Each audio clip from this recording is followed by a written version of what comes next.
Throw some colors on the screen and paint me black and white. I wanna see a thief in a gunfight or a heroine wounded in love. You can keep her lighted by an old flame left to frame, so I can read the feeling on her face, half in shadow, and know I felt that too. In danger and in love, you've got the dreams I was dreaming of.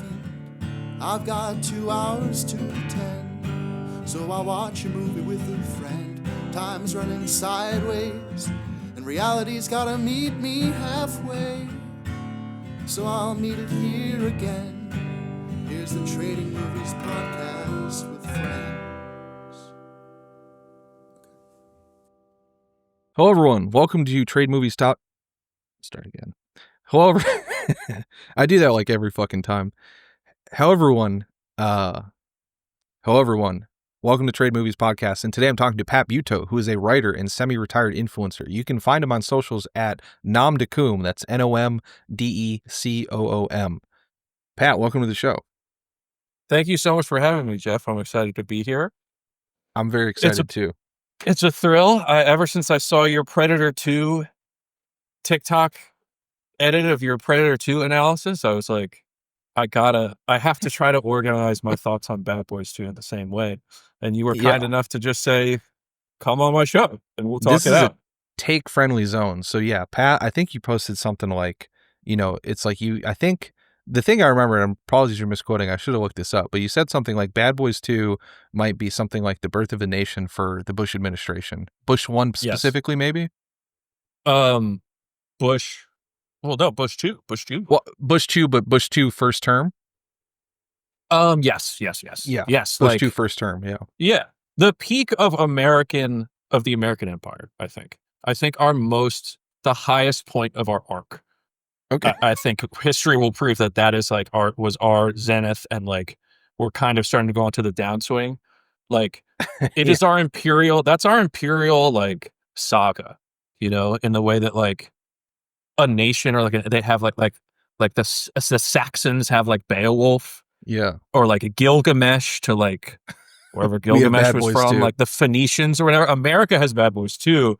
It is like in every sense like the expression of there's some quote that James Joyce said about one of his crazy books about like, I think it's Ulysses, where he's like something like, I wrote it so that if the whole universe disappeared except for this book, you could rebuild the universe out of it. Like everything within, is included in miniature in this. I think that's the case with America with Bad Boys 2. Like, yeah, this might turn into a bit of like, is it like firing line or like, what's the one that Tucker used to be on? Crossfire, Yeah. Because I would actually, so the movie I chose for this was Independence Day, because I would actually say the same thing about Independence Day. That's also the peak of American exceptionalism. Let's turn this into a debate. Let's go. Well, I think they could be two sides of the same coin, and I want to talk about that because, like, I feel like maybe Independence Day might be sort of like the kind of like more generally liberal-leaning, neoliberal-ish kind of view of this. It's Clinton, as you said. Yeah, it's Clinton versus Bush. Like, these are very, I feel, Clinton versus Bush movies. Yeah, for sure. Yeah, in a fascinating way. But yeah, I was so excited to hear this theory and rewatch this movie. I actually rewatched both. I have my little thing back there. I bought the 4K of Bad Boys 1 and 2, so I watched both of them just to see, because I think Bad Boys 1 came out during Independence Day. But I don't think that movie says nearly as much. That's just kind of a bad movie. I did not like it. I couldn't even really tell you what happens in Bad Boys 1. I don't even remember. It's like it's very forgettable. Yeah. There's like some nods to like police, like there's like they're ex-cops, but they're also like just robbing, and like there's not a whole lot going on. I didn't think it was very good. That's like square in my, I love Simpson Bruckheimer. I love these types of movies. I love 90s action movies, but it didn't do much for me. Did Michael Bay direct that one? Yeah. Yeah, I believe that might have been his something first. happened to him in between. He it's like when the Beatles went and took acid. and I they think came back and they were like psychedelic. Like something happened to him because Bad Boys 2 is like, it really stands alone. There's 2 more movies. Both of them are completely forgettable and suck. It's funny yeah. though that the last movie I saw in the ArcLight Theater, have you ever heard of this place in LA with like the dome Yeah, it's that's the now big one, right? closed? Yeah, well, it's been Yeah. closed since it never reopened after COVID, and Damn. I don't know that there's plans to. It's just sitting there. Anyway, the last thing I That's saw rough. at that theater was Bad Boys 3, like, probably the week before the first lockdown. What a way to end it. Yeah, you could go out worse than that, but Bad Boys 3 and 4 were totally forgettable. Bad Boys 2 is like, they hit something like, have you ever heard like, I actually think Rick Rubin's kind of like rebranding as like a guru is kind of annoying. Like I've maybe that's not on your like album. They give him to me a lot. They Yeah. really thought I wanted to like listen to his audiobook, but he does say something that I actually think is kind of true, which is that like, it's almost like ideas, like creative concepts or stories and stuff. They're kind of there, Mm. like in the ether, and it's basically like if you sort of bring them out at the right time, then it's like yours, or someone else just as well can. And like if you don't do it, someone else will or Oh, I can. totally believe that. Yeah. I think I David kind of Lynch think said that that's too. true. Really? Yeah. I think his I catching kind the of big fish is like there's like a stream. I think that's I haven't read the book, but I'm speaking my ass. But like I think he's like there's a stream of fish and you can just reach out and like grab it. But then like everyone sort of access as to your point has access to that sort of wave of consciousness. this is in David Lynch's book. I think so. I'd be much more interested to read David Lynch's thoughts on it than Then Rick Rubin. Yeah. Yeah. Famously similar With all due artists. respect to Rick Rubin, like, he's touched a lot of good music, but I'm like, I don't know that I take you as like, because of like the sick sample on Brush Your Shoulders Off, I'm like, Yeah. believe you like metaphysically now? I don't know. Yeah. Anyway, I don't know how I got onto Rick So Rubin. he has But- so there's a wave and then so Michael Bay was just the one Oh, that sort yes. of reached out and grabbed this. Michael Bay did, Martin Lawrence and Will Smith did, like everybody on the movie did. The fucking stunts, like whoever said yes to the budget, because it's Yeah. like so a big part of it is like it's the most maximalist film. Every single aspect, there's no restraint whatsoever. Every single thing that they like explore or do, they do it to the fullest extent, whether that's like dragging a bit out as long as it can possibly go and still be funny, or making the action scenes like so long and so destructive and violent that like half of these scenes, they look like something that would be like there would be like a hashtag afterwards. It's like an urban terrorism spree. And it's really, they're just chasing like guys in cars, but it's like 50 people would be dead. Like there would be like a memorial every year. You know what I mean? Like some of this shit is like, it's like beyond, it's like full on urban warfare that they're still playing off as like, whoa, that one got a little crazy. And then it's we like do Bay of everything is Pigs. on steroids. They do Bay of Pigs, but this time we win. We win. They get to run the fade back on Bay of Pigs, and we win. Bay of Pigs 2, this time we fucking win, dude. It's so crazy how fast it just becomes the Bay of Pigs right at the very end. It was probably the most shocking, that last sequence, because like it's kind of out of place. Like the entire movie takes place in Miami, and like there's just like this slight serious moment, like the famous shot where it's like, "We got your sister," shit just got which real. They don't really, shit just got real. Yeah, I forgot about and then it's like, oh well, we gotta now's the time for Delta Force, and now we're gonna launch an extra legal paramilitary fucking invasion into Cuba at the behest of the Miami PD.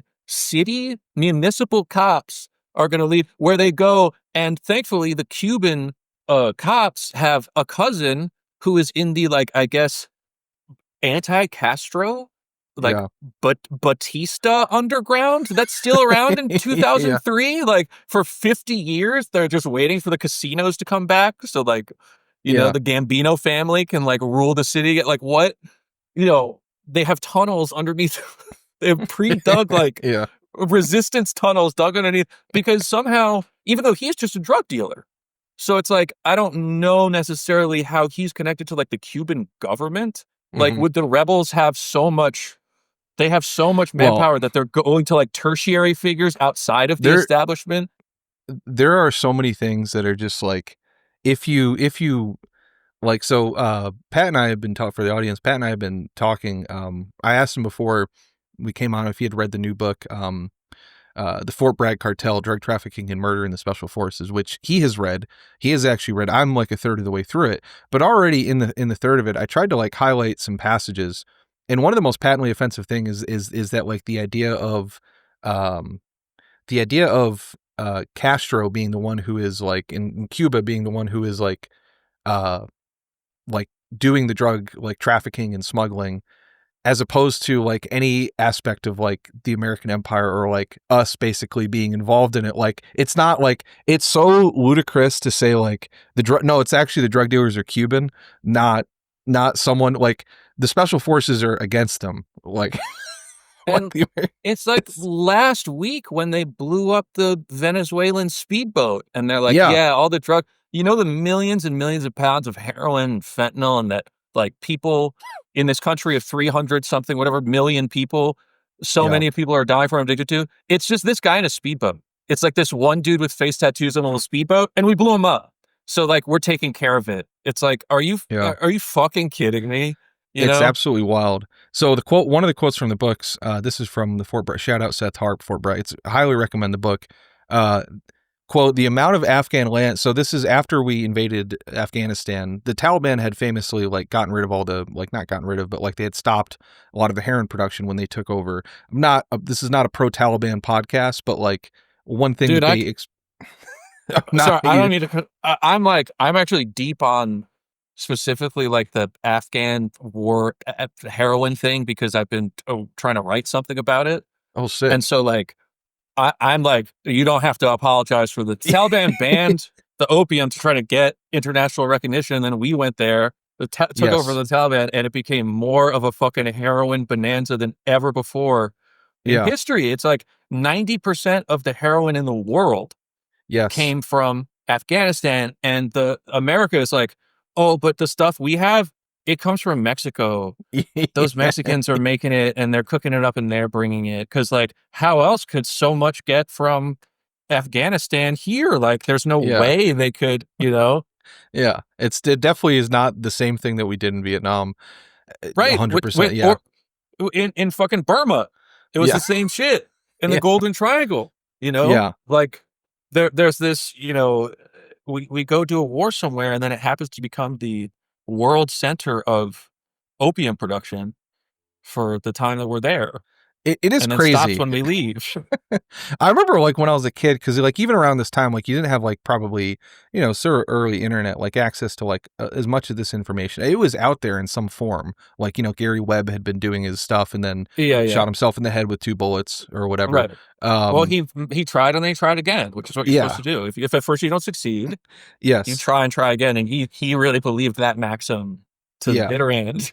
Or that guy who did there was that great, what was it, the Octopus Murders or like the Octopus Conspiracy on Netflix. I don't know if you watched that one.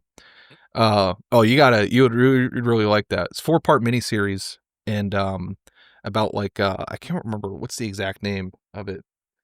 American Conspiracy, the Octopus Murders on Netflix, about the 1991 death of writer Danny Casolaro. And amid his conspiracy theories, quote unquote, of a supposed international cabal that he labeled the Octopus, involving the U.S. government and its covert operations. It discusses the Inslaw Promise software conspiracy theories, the Iran-Contra affair, the 1980 October surprise theory. And he went to a hotel room and allegedly committed suicide. But in the same way that Gary Webb did allegedly commit suicide. But to your point, while he sniped himself from a nearby rooftop. That's using an elaborate system of pulleys and levers. Journalist has some bad luck, It's like he's doing the contraption from that one is it Ethan Hawke, Lars von Trier movie where he like sets up the sniper with like 3 guys' heads or whatever. That really awful. I don't think I've seen that one. It's a very grim movie. But yeah, the amount of Afghan land under poppy cultivation. So Bad Boys 2 came out in 2003. The amount of Afghan land under poppy cultivation more than tripled from 2003 to 2004. By 2005, heroin production in Afghanistan had increased a mind-blowing 7,500%. In 2007, the country's annual output of pure heroin approached 1,000 metric tons. By way of comparison, Mexico, in a far distant second place, produced just 50 tons that year, while third place Myanmar put out, also known as Burma, right? It put out a mere 24. Colombia, the only other significant exporter of heroin, barely topped 2 tons. And so we're making a movie about people smuggling drugs into the United States, and we're blaming Cuba for it. This like just poor country that had been under, at that point, blockade for 50 years. And we're saying it's actually the Cubans that are doing this sort of internet. And also the guy's like a 1%er in Cuba. He has like some... Yeah. He's like he's almost like he almost gives like Spanish colonial lord.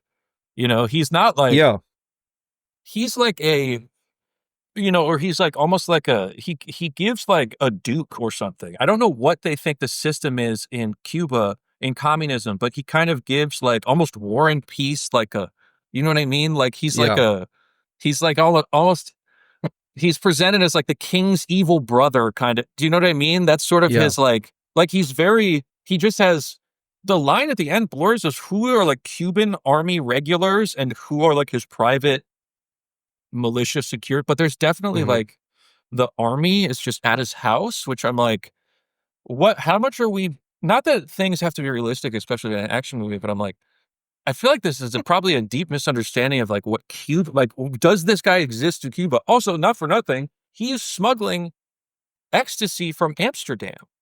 Yeah. So it's not even like he's just the guy who's shipping it into Miami. Like it's the Russians. It's also crazy that this movie, they're chasing ecstasy.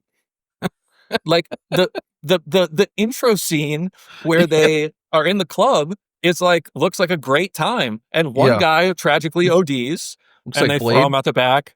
It's very much like Blade, but it's like one guy ODs, which, but I'm like, that probably happens in, they're saying it's like, it's souped up ecstasy, like it's extra dangerous. Like they're bringing in ecstasy that they now are like using to try to help PTSD, that like psychiatrists are using for like guys who went and did the Delta Force shit, that we're going to like kill untold scores of people to stop bringing this in, which is like, people are just dancing, like making out in like a rain thing. And then one guy dies and they're like, no one else, I think, is ever harmed by the ecstasy, including fucking Martin Lawrence, who accidentally, in an incredibly unlikely pratfall, accidentally takes 2 pills. Fucking like, he's fine. He just acts really silly and it's played as a joke, but it's like, aren't we driving our fucking Hummers through an entire neighborhood in Cuba to stop these pills? But Martin Lawrence pops 2 tabs and he finally can get an erection again. Like, if anything, it's helped it. Like, they don't even really, at least in the French Connection, like, the heroin is so like sinister. They really make it seem like all the shit they do is like, the heroin is really this poison coming in, and like all the kind of rules they've been to try to stop it almost feels more palatable. But this is just like, there's no way it is worth it to stop fucking ecstasy pills that people are taking at raves.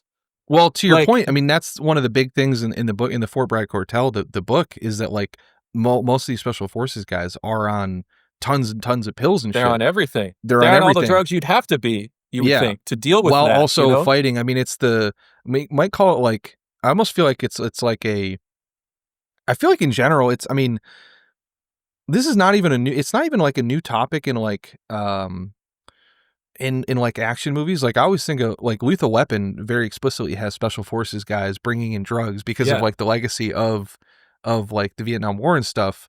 And like that's like Mel Gibson and his buddy's characters in that.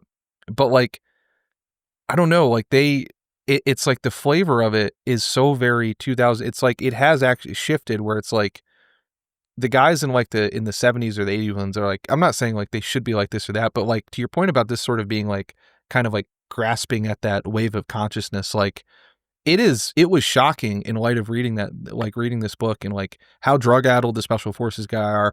And honestly, one of the other things that he talks about quite in the book is like how extensive in like what type of wars the Iraq and Afghanistan wars actually became, which is basically just murder campaigns, like just consistent assassinations for with these years and guys years getting and years. sent in over and over and over. It's like they're doing it's the like, raid. They're literally, like, yeah, they're like, it's like they're, what are they, like the thing where it's like you bear the sins of the whole town. Do you know what I Yeah. mean? Like a scapegoat. It's like yeah, like they're a sin eater.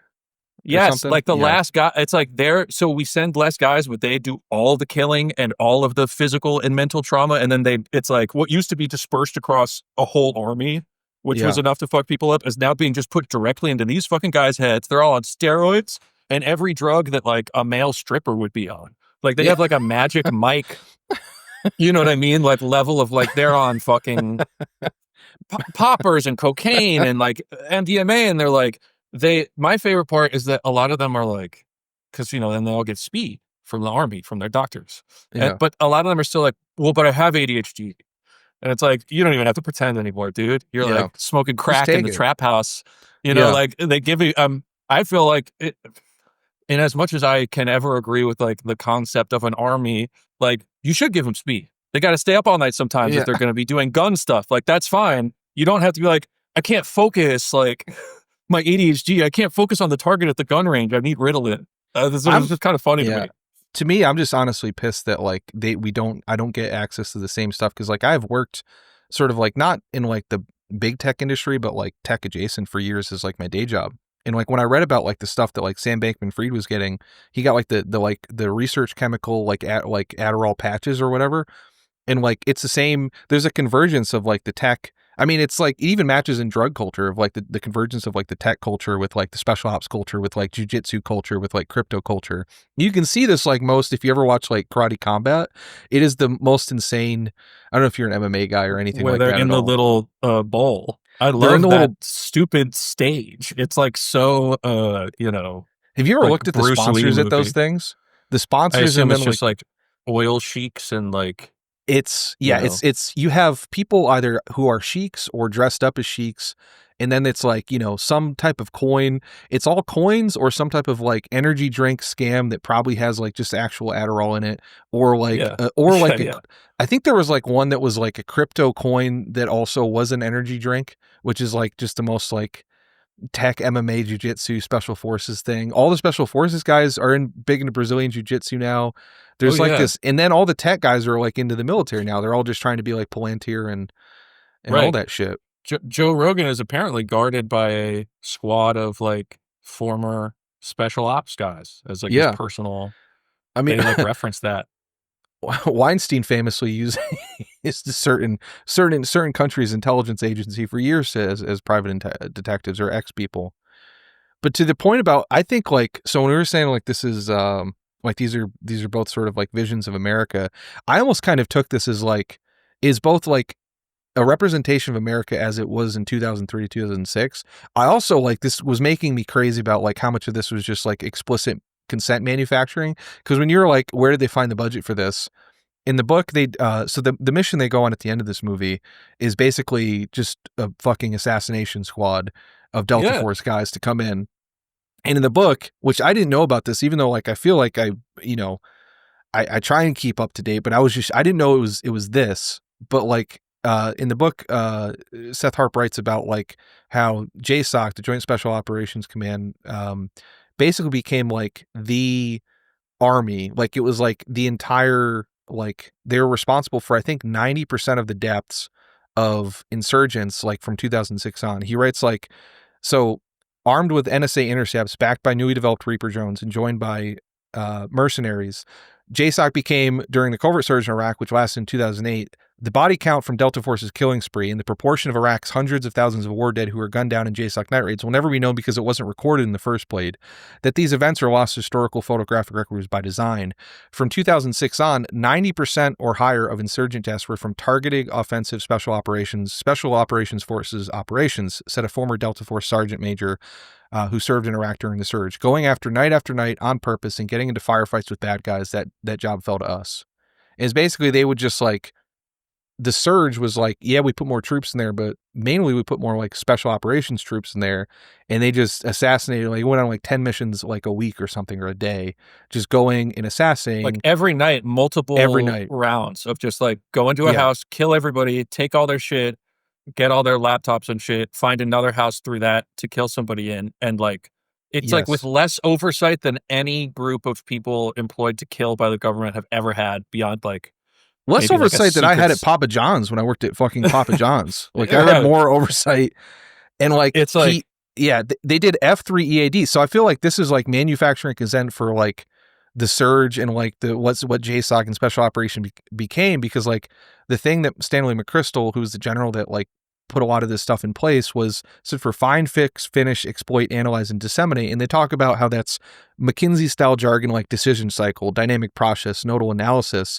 But he said it's in the book, it's like, it's not a complicated concept. It meant tracking down a target, killing him and every adult man and teenage boy in the vicinity, seizing every piece of paper and electronic device found in their persons, and using these materials to come up with more names to add to the hit list, and then killing them too, sometimes just a few hours later, which is kind of what they do in this thing. They illegally go into the Miami house, and there's that scene where Will Smith is just grabbing shredder paper, and then they reconstitute it digitally, come up with more targets, and then to your point, they do something that would like be like 10 times the scale of like a Charlie Kirk thing, like in terms of notoriety, if it happened like every day. Like if there was that big like terrorist police chase through Miami with like there's two of them. There's two of them. And one of them, a car full of dead bodies, cadavers, and carcasses flying out and getting run over and exploding. Like, you know, and the, you know, and every time, my favorite character of this movie is Joe Pantoliano as the chief, who's like always he's such a caricature of like angry police chief being like, God damn it, you fucking blew up the school.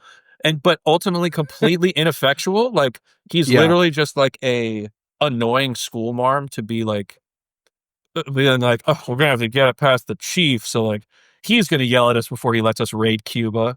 Like, you know, it's just like, this is a big also point has CIA connections. He just drops in. He's like, yeah, the CIA helped us. Don't ask. At the very end, they're like, what do you mean don't ask? They're like, oh, Delta Force showed up, SWAT team's going, CIA also did the NSA, gathered some data, so they've mapped out the mansion already. And it's like, wait, what? You mean like every branch of government like also was just like, sure, go ahead. Which they probably wouldn't do. I mean, it's very like, he hacks the they pay the guy to do an illegal wiretap. They bribe the computer nerd cop to former NBA legend John Sally. Yeah, it's a hack. Like, just do it anyway. He's like, we need a warrant. Well, we'll do it anyway. Okay. And the movie's just like, haha. But they're right, because it's an ontological evil that they're chasing. They can never be wrong, you know? It's very much like The Dark Knight. Yes. You know? Yeah. Instead of The Dark Knight, like, you know, it's like they blowing the thing up at the end, which I'd be curious. Like I've always wondered if like how that's also always felt like kind of a conservative movie to me too. Just in like, it's almost like him saying like, well, you know, surveillance, like unwarranted surveillance is okay as long as you get rid of it once the bad guy's caught or something, which like, it's always been weird. Really, it's hard to tell. He definitely didn't say like, it's not worth it. You know, he weirdly brings it up and then kind of like, because I think isn't like Morgan Freeman is like, this is not cool. Yeah. And, you know, and I feel like and I feel like it like, it presents him at least as like, that's like a respectable, you know, moral ground. It's not like what a pussy, but ultimately he is kind of wrong. But like in this, so when all the Delta Force guys come, when Will Smith's sister, or sorry, Martin Lawrence's sister / Will Smith's love interest, Gabrielle Union, incredible in this movie. Really kind of like makes that character way more interesting than she's written just by being kind of cool, you know? It's like such a two-dimensional shitty character, and she's like very fun in this movie. Like when she finally gets to like shoot a gun during one of the car chases, you're like she could do action shit. I think I feel like she fits right into the you know, Michael Bay's whole thing. But anyway, so she gets kidnapped. She's in Cuba, and they're talking to someone from the State Department who's like, you know, we're gonna like, we have to try to talk to them. We're trying to, you know, the Senate, someone's calling to do diplomatic solution, and they act like what insulting pussy shit that you even suggested we try to do this diplomatically. Like, they're like, diplomacy? Oh, so we just talk? It's like, Yeah. not only are we going to go kill everyone, the fact that you even brought that up, like, get out of the room. You're a lame, and the guy who does it is sort of like the lame State Department guy, when meanwhile all the like sick fucking yadded up like big dudes and Yeah. Henry Rollins playing like a neo-Nazi cop, weirdly. It's like, Henry Rollins, what are you doing here, man? Yeah. It's wild to see. That was a shocking. I mean, there's every part of this movie is just kind of shocking. And to your point about over the top, I don't even know what to call this style. I was just going to say, it's like, it's maximalism. It's like maximalism squared. Like, every single thing, even the jokes, like at the beginning, they make, you know, there are cutaway gags about the two main characters going to therapy, where it's like sort of like, ha, okay, the cops, Martin Lawrence going to therapy. Then we go to that scene for like a minute-long cutaway gag of like him being awkward in group therapy and being like, oh, this is fucking gay, I don't do this. and then it's like, well, what about your therapy, Will Smith? And it's like, then we cut away to a scene of Will Smith fucking his therapist, because like that's what his character would do. He would just fuck his hot therapist. And it's like, we're gonna go there. It's not gonna be like, that could have just been a conversation. That could have been a one quip of like, Marcus is going to therapy. It's not really brought back for either of them that's like a thing. So it's just like, that's what I mean by the budget. It's like, we need to rent another room. We need to set up for this, because Marcus's therapist is different from Mike's therapist. And like, we need another shoot day to get the scene of the sketch that like, no one's telling them to like trim things down. I feel like almost like a euphoria thinking about how few notes Michael Bay got from anyone, it seems, who was trying to like ever tamp him down or stop him. It's an auteur film. Well, I'm like, it is. It really is. It is like, that's why it's almost like Triumph of the Will or fucking Birth of a Nation. Like, it is a stunning. I mean, it's a stunning movie. It's a beautiful movie. The carnage is so like just sleek and huge and exciting. Like, there's a boat. It's like a fucking live action cartoon. Like, it's like Ghost in the Shell. Like, they get like anime levels of like shit that is practical. It's 2003. The boat, they actually fucking threw a boat through a sedan in that chase scene, where after that happens, Joe Pantoliano, the captain, is like, no cops died, thankfully. And it's like, first of all, no way, because 6 cop cars like blew up and went off the bridge. But also, like, what about the other people? You know, the civilian car that a boat went through, it's like, well, thank God no cops were killed. Well, I mean, there's like, to your point about the style, I think it's an inversion of the typical, of like the typical director-producer relationship, because this was produced by Simpson Bruckheimer, and like, I don't know if you ever listen to like Nick Mullen talk about Don Simpson. He has like, but like, you know, I feel like Simpson Bruckheimer, because they did like Beverly Hills Cop, Top Gun, like The Rock, like the old Michael Bay's, right? Like, they did Tony Scott and Michael Bay, Days of Thunder. I think they probably did Con Air. I think they, I should know that, but yeah, I feel like Michael Bay, in contrast to Tony Scott, I almost kind of feel like, as ridiculous as a lot of Tony Scott movies are, I feel like he kind of reined them in a bit. But like Michael Bay is just like, no, he's like, it was just like, is really just producers matching the director's freak in terms of like, let's totally, every impulse you have. I think the only one I could compare him to, it's weird when you say like everything is over the top. Typically that's like a sentence I associate with like classic Hollywood melodrama, where like Douglas Sirk shit, where it's just like you have like, or even the style of old Hollywood of like the acting, the set design, the music, everything like is like kind of swelling to sort of reinforce sort of one point in like in sort of an old school theatrical way.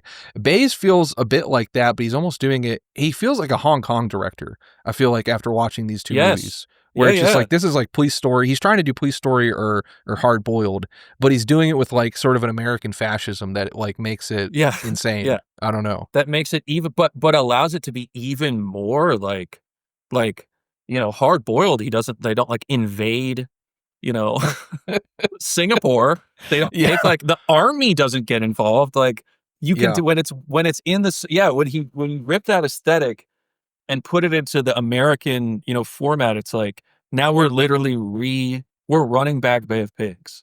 We're like, I want the like, let's go. You got to give me that back.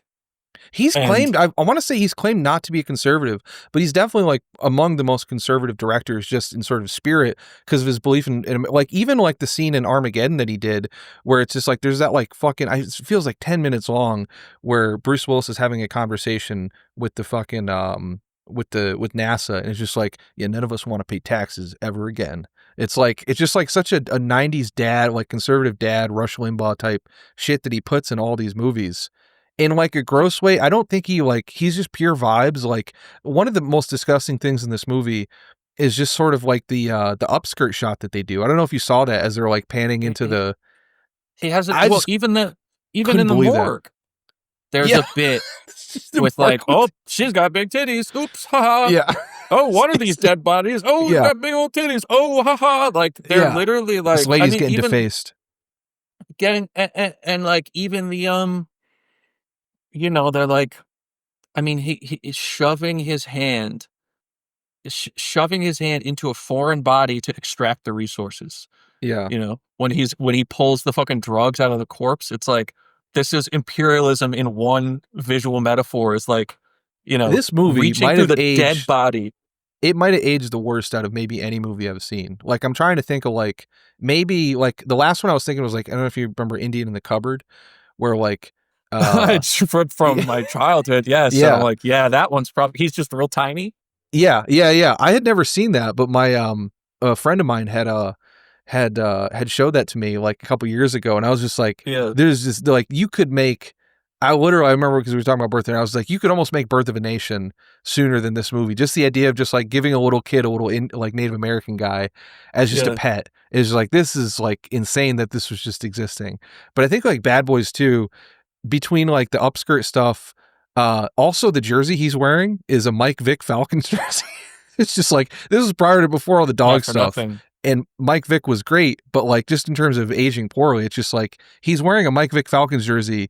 Like that would be something that if I put it like someone tried to write that in a comedy now about like an over the top cop like wearing like abusing people like causing all this destruction while wearing a Mike Vick Falcons jersey.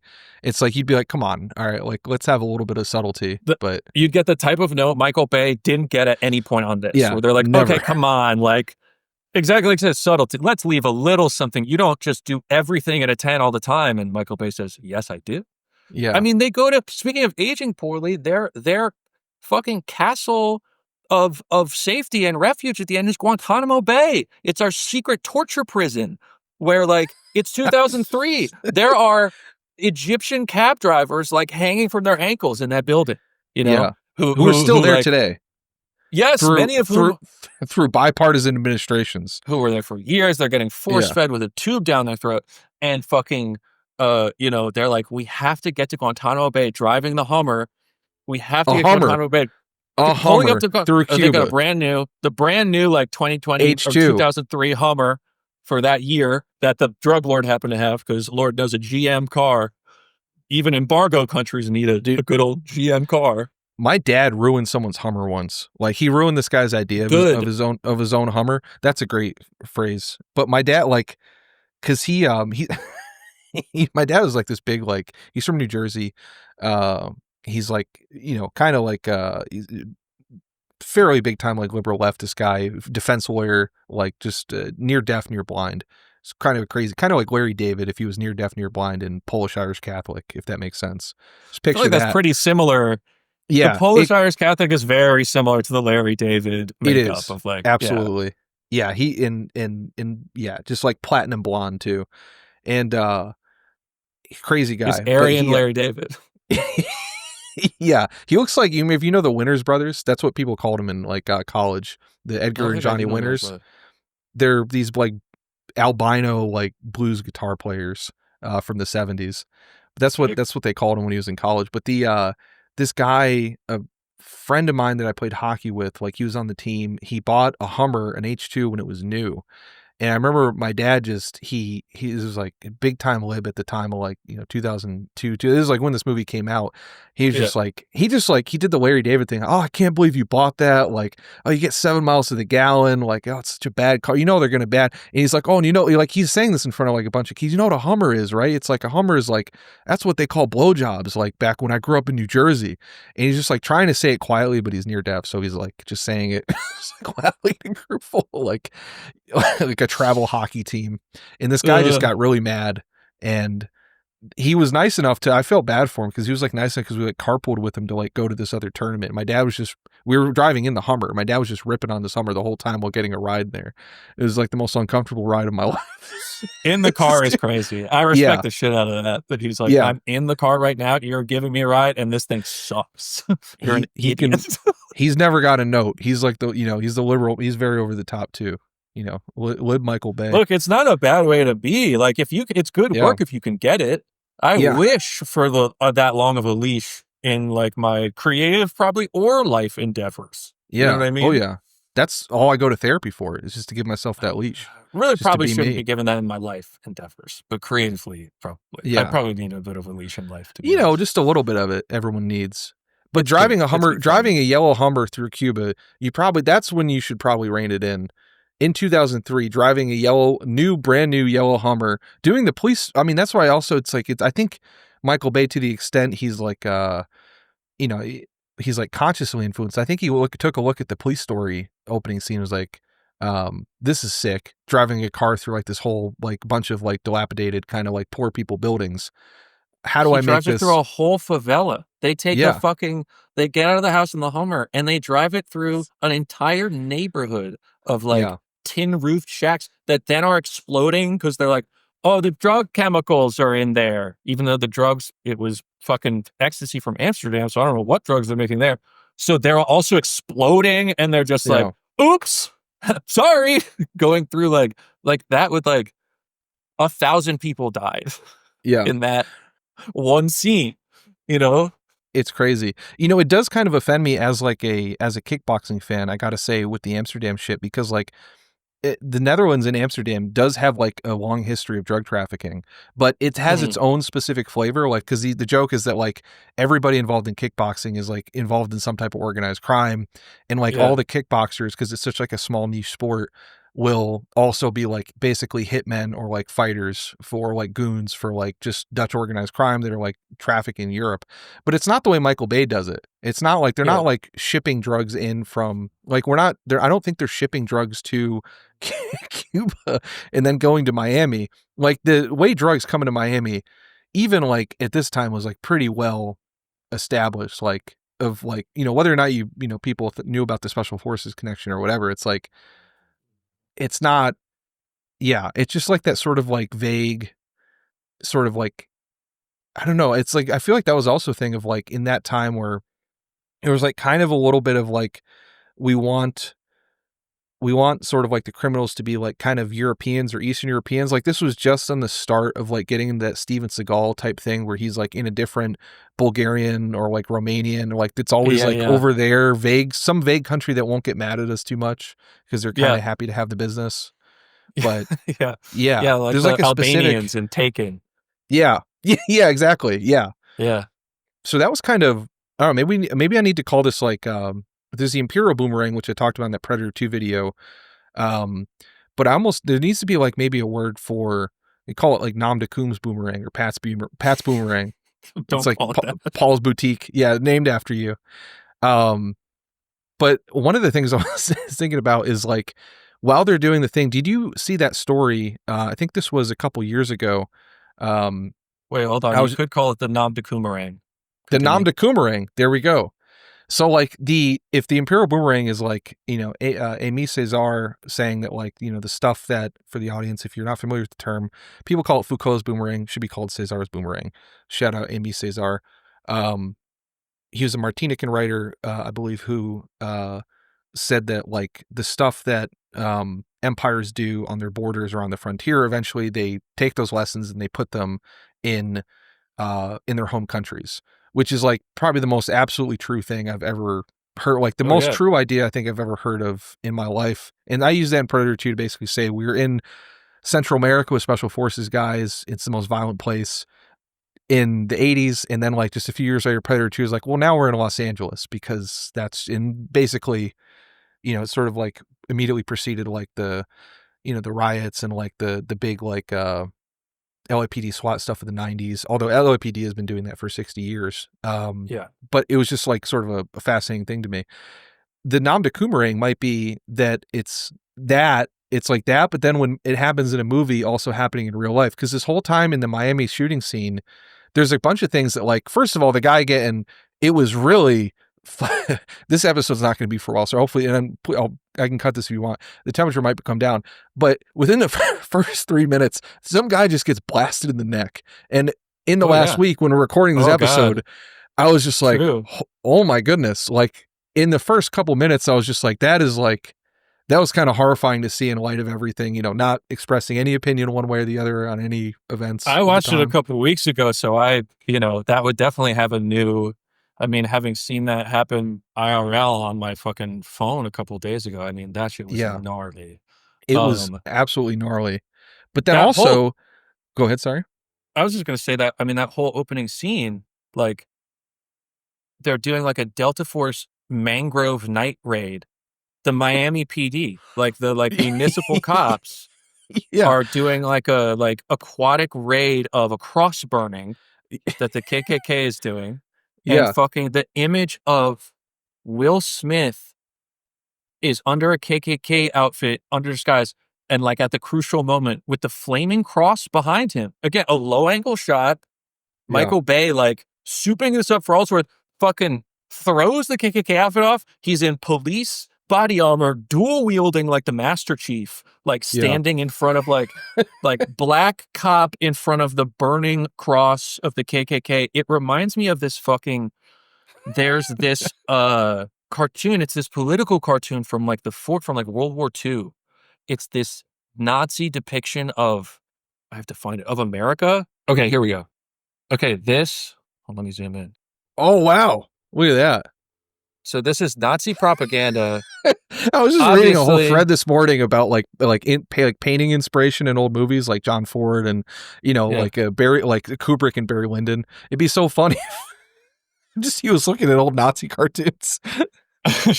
Well, so I mean, you can see. So this is like their vision of America is this, you know, monster with a bomb for a foot. You know, he's got like the Tommy gun criminal right arm, the KKK hood, black guys doing the jitterbug. Of course, you know, it's Nazi fucking art. So they really went ham with making them look like, you know, full on African Native American tribesmen. with the trumpet.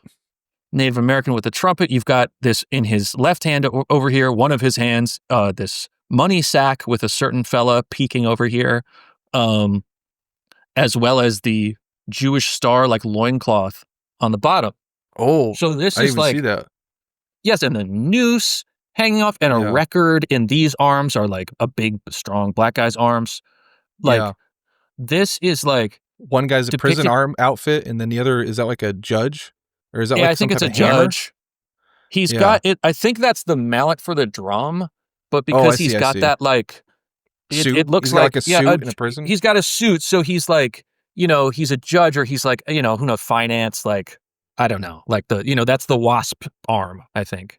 This is, if you had to describe Michael Bay as an auteur in one picture, this would probably be. This is like, this picture looks like Bad Boys 2. I see America looks like this to me. If they do a Criterion release, this should be the cover of it, like a really artistic one. This would be, if you just replace Culture Terror with Bad Boys 2. Just with Martin Lawrence on one side and Will Smith on the other, just like, you know, doing like cool cop face just on either side of this crazy fucking thing. Absolutely. I mean, it's really like this weird poetic irony of, you know, our worst enemy. And goes without saying, fuck them and all their shit. You know, like, this is not, for nothing other than the graphic design of their propaganda, can we give any credit to the Nazis? You know? But that, well, exactly. But that's what I mean is like that our, you know, the enemy that we sort of most hate for racism and colonialism and like all these things is like, they see us and we are, and they're not wrong. completely with this depiction of us, Yeah. And it just That's makes the me George think of Carlin that. joke when he said, can you remember any white people? He's like, we only bomb brown people. Can you name any white people that we ever bombed? People are like, he's like, people shit out the Germans. He's like, the Germans. He's like, the only reason we did that is they were trying to cut in on our shit. He's like, they were trying to they're trying to get in on our shit. Competition, Yeah. We had to cut that off. Yeah. That is a crazy picture. That is absolutely Michael Bay to a T. I think that was in my AP US history textbook. I think the first time I saw it. It's been burned into my brain ever since. The first time I saw it, I'm like, that is a striking image. And over the years, as like my just opinion and sort of consciousness of like what I personally think America like actually is and does in the world, it's speaking of things that have aged well, I'm like, they kind of ate with that. Yeah, they got us. Yeah, they got us with that one. Like, yeah, that it's interesting when I think I'm kind of hitting on this is a collaboration, not conflict podcast. So like the thing I would say is like it's almost two visions of idealized America. I think like because when I saw this, like in terms of what I was saying, manufacturing consent, it's like you got you got the next shot, you got like the FedEx shootout. Like the shootout, the shootout on the bridge and everything. There's 4 Miami-Dade officers. This happened like last year. Were indicted last year in the deaths of 2 innocent men killed in a hail of gunfire. At least one of the fleeing felons they were chasing opened fire on them in the public. So the Miami Police Department basically did this. Like this was the one that people got really upset at FedEx, I think, for basically the Miami-Dade PD like lit up their driver. Like they basically did Bad Boys 2 in the middle of Miami. I was gonna say a deleted scene. Yeah, a deleted scene. Then they lit up this whole driver, and then FedEx put out a tweet that's like, we apologize to the Miami-Dade Police Department for being in the middle of like, and everyone was like, what the fuck are you doing? Did he die? And, did the driver die? Yeah, 2 people died. Yeah. Oh my God.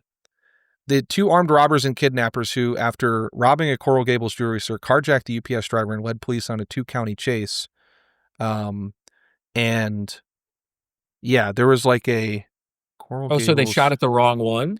I think they to the UPS truck police chase ends in highway shootout in South Florida. So they're literally just like in this movie on a thing. Yeah. Police pursued a carjacked UPS vehicle, and they just like were just lighting it up like they do in that scene in the thing here. I mean, it really like made me very uncomfortable, to be honest, like watching, like to the extent I get uncomfortable watching action movies, but like this in the car chasing scene in the beginning, like there's like all those like civilians that they're just like, I think Will Smith does like a 360 in his car and just starts blasting in the middle of 30 cars with like a machine. They're going through traffic.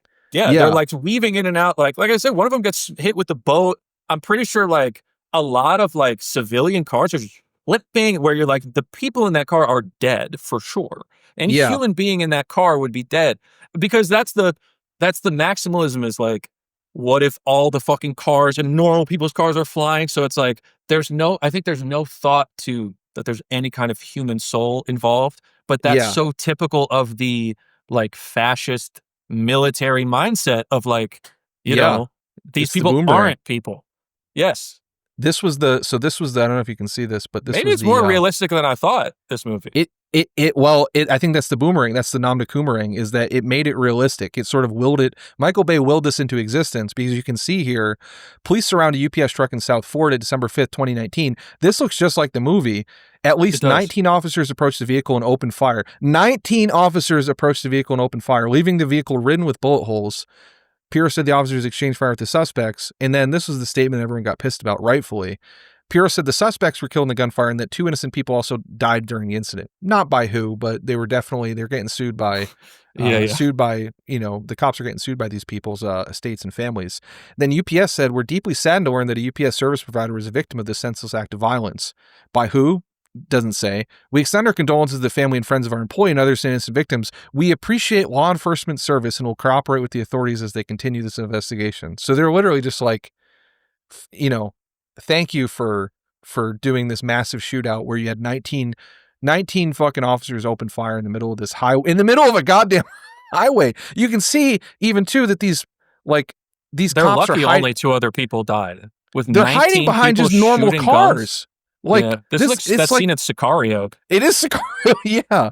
Which Sicario, I gotta say, is like, you know, in terms of like cogent. I actually present an example. I think that's like one of the only cogent or coherent conservative movies made. Yeah. Probably also I would say an amoral one just because of its politics, but extremely well made and actually gets at sort of the mindset of like, yeah, we're doing drug trafficking in the special forces, like we got to, like that's like Yeah. they're starting to dab on us in the same way that they did in the 70s and 80s. Like I feel like when they were like kind of doing like they in the way that they used to portray the special forces guys, like in Die Hard, when like the fucking, I mean, again, that's another sort of almost like manufacturing consent scene when the two FBI guys in Die Hard just immediately show up, get in the helicopter and just start blasting the roof and just like Vietnam, huh? And the Yeah. guy's Yeah. like, I was fucking 12, asshole. I think it's the guy in the Goonies with the fucked up face. All respect, Robert Davi. Yeah. But this is, I think it's like, I think there is like two visions of America. So we're talking about Bad Boys 2. We also want to talk about Independence Day. The two visions of America, I think, is like maybe like one is like a, I don't know if this might not be correct, but maybe it's like Bad Boys 2 is like the neocon, like everyone becomes a neocon, and Independence Day is like everyone becomes a neo-lib, because I feel like the similar sort of like Independence Day certainly is a ton more optimistic. It's amazing what 9/11 in 8 years will do. But like Yeah. Independence Day was like, okay, now we get to like everyone is America and everyone in the world is America. It's very And NATO coded. It's it's very extremely like NATO coded. Yeah. it's like it feels like the Baltic, But everyone's conflict of NATO. like right. China's Well, now when we NATO, send in Russia's the in NATO. jets, yes, Yeah. it's like full. It's like it's a perfect NATO, which is just literally everyone doing Yeah. what we say and want. Yeah. And then this And one is like, I feel like Bad Boys 2 is like almost manufacturing consent for like, in a way, when you're talking about like the racial stuff in here in like the movie, I thought it was like, it's interesting that the two main characters, you know, Will Smith and Martin Lawrence, are black, and like it opens up with right. like sort of a KKK thing, and then shows them like just doing the most illegal shit every second of the movie in the most dangerous shit forever, in a way that I thought it was interesting that like one of the things in the book, in the Fort Bragg book, that they talk about was that most of the special forces guys, their favorite president was Obama, because he sort of let them like Go kill.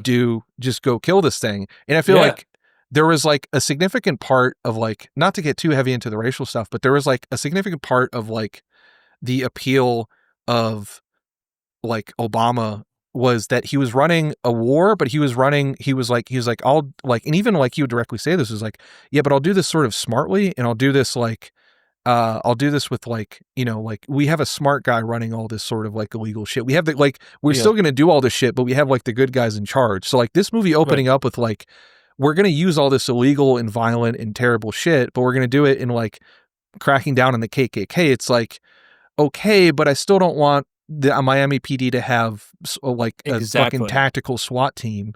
And that's how so it's almost like it goes down predictive. smooth. Yeah. It goes down smooth. They're co-opting, you know, the Imperial outgroup is being now co-opted as janissaries for the Imperial Corps. Everything goes back to Turkey. Yeah. They're a warrior priest class for the Imperial Corps. So like, I think it's incredibly significant that the two main characters are both black and both really, that's not besides from some like racial banter with the Cuban cops. That's not really relevant. The cops are a basically perfect brotherhood of, you know, light racial roasting, but ultimately when it's time to go invade Cuba, the Cuban cop who you made a joke about will help you and go raid Cuba with you, right? Yeah. It's like actually kind of a post-racial universe, because at least the American, but you know, they've been co-opted into now serving the empire in the same way that the eyes in the cage are in that cartoon. They've been like subsumed into this whole system, and now they are part of what's crushing other people. But crucially, the Haitians are not, because the Haitians are still like foreign and outside. And so they serve as just like the first mini boss to be killed and slaughtered, where they go into their, basically two cops go into a tenement and kill a bunch of immigrants. the Haitians who live in this like voodoo house, this like haunted witch voodoo house. I didn't think a movie could be more sort of like racially, in a way, insensitive. I don't want to say in a way racially insensitive than Predator 2, but Predator 2 I feel like is almost doing a Verhoeven thing, like with the like satirizing all of this, and I feel like it's very much a satire on all this stuff. This movie is not a satire. It's just Mango is not satiring anything. He is like he shoots it. This is what I mean. But that scene is like. There's an insane like 360 shot when they're like up against the wall. They're both back against the wall. That whole sequence is like, again, very well directed. Dude, very this is cool. A gruesome movie. Cool shootout. It's so gruesome. But then it even plays that. It doesn't even let that be like serious. It plays that for the slapstick humor of it, where in that scene, one of my favorite line readings in the whole movie is after that scene where once again, Mike has killed everyone. And there's no leads because they just ended up shooting everybody. And then Martin Lawrence is like making fun of him for it, being like, oh, we can't like, he goes, how about he's pretending to ask some of the dead guys? Oh, how about we ask him for information? Oh, we can't. He's all fucked up. And it's just like, it's like, it is really funny, but it's like, man, we murdered these immigrants thoughtlessly. And it's funny that we did it because it's going to be an oopsie at work. And like, that registers to us on the level of like, I accidentally ate all the cookies before my wife got home, and like, oh, silly me, Even like the fucking like at the end when they pop the guy, like they blow out, they fucking did like Martin Lawrence fucking blows the guy's move ever, dude. He's the sickest move Dive ever. Roll into the slow-mo headshot. Into the slow-mo headshot. Then the guy falls back. Like Michael Bay being Michael Bay. Like slow Christ. motion. Well, and then gets blown up and fucking brutally disfigured by a mine. Yes. And like I couldn't but again, going back to this Fort Bragg book, another passage from it, like talking about SEAL Team 6. And so one of the reasons, like, I don't know, again, for the audience, you may know it because you read the book, but like, well, I don't know if he goes over this specifically in the book, but like, one of the reasons allegedly that they didn't disseminate pictures of bin Laden was because SEAL Team 6 immediately just did something called canoeing. They canoed him. He says in the book he even says it's a sickening practice too gruesome to describe, known as canoeing. I will describe it just, it's basically where they make a canoe out of some guy's head by just shooting him point blank a whole bunch of times with like right up from like chin to brain. They disfigure the body. Yeah, disfigure the body. It's a ritual disfigurement, dismember. It's no different from like cutting off an ear or a finger to take with you, which they are also accused of doing. And like, I read this article where they have tomahawks. The SEALs get these tomahawks because they all think they're Apaches, and they're ceremonial. They're not even really supposed to use them, and they're using them on guys in Afghanistan in these houses where it's like any guy between 16 and, which by the way, this is a side thing I want to say. The men's rights guys are never anti-military. But like, think about that. Yeah. Any 15 to 60-year-old man in this house, you can chop him to death with a tomahawk and there's no consequences. Like, we don't even have to know his name. We don't have to know what he's doing. Just the fact that he's in this house, you're allowed to completely murder him. He's considered guilty. It's like, well, that's a pretty fucking grim hunting ground for the fellas. Like, if that's really what we're concerned about somewhere, like you should be looking into war zones where like you can hack up a teenager with your like toy axe. Yeah. And then they like they give each other awards for it. And it's like, they're having like competitions of like who collects the most ears and shit. Yeah. That's very much the attitude that Bad Boys 2 has towards death. They're again, manufacturing consent, reaching into dead bodies, like playing it all for like the big titty dead woman. Whoa, she's got, it's like he's got to hide under the, Martin Lawrence does have some super funny physical comedy in that scene where he's just like, like trying not to throw up because shout it's out like, Martin Lawrence. He makes this desecration of he really is like, I just find him very funny. Like, I really think he has a natural just like goofiness and charm that like, certain comic actors just like, they get it for you. That's always been him for me. He is a huge part of like laundering this movie and making it. They're ultimately like buddy cop, like odd couple thing, where basically Mike is like the conservative warhawk saying, let's always go kill. And Martin Lawrence is like, we shouldn't, we can't, but ultimately they do. And he's like, you were right. We did have to go kill. You're right. I was So- silly for saying we should not do that. This is going to be a theme. This is whenever we get into recommendations, I want to. I don't know if you've seen a lot of Americans haven't seen this movie. Have you seen the movie Elite Squad? Also, this is my Tropa de Elite from No. Brazil.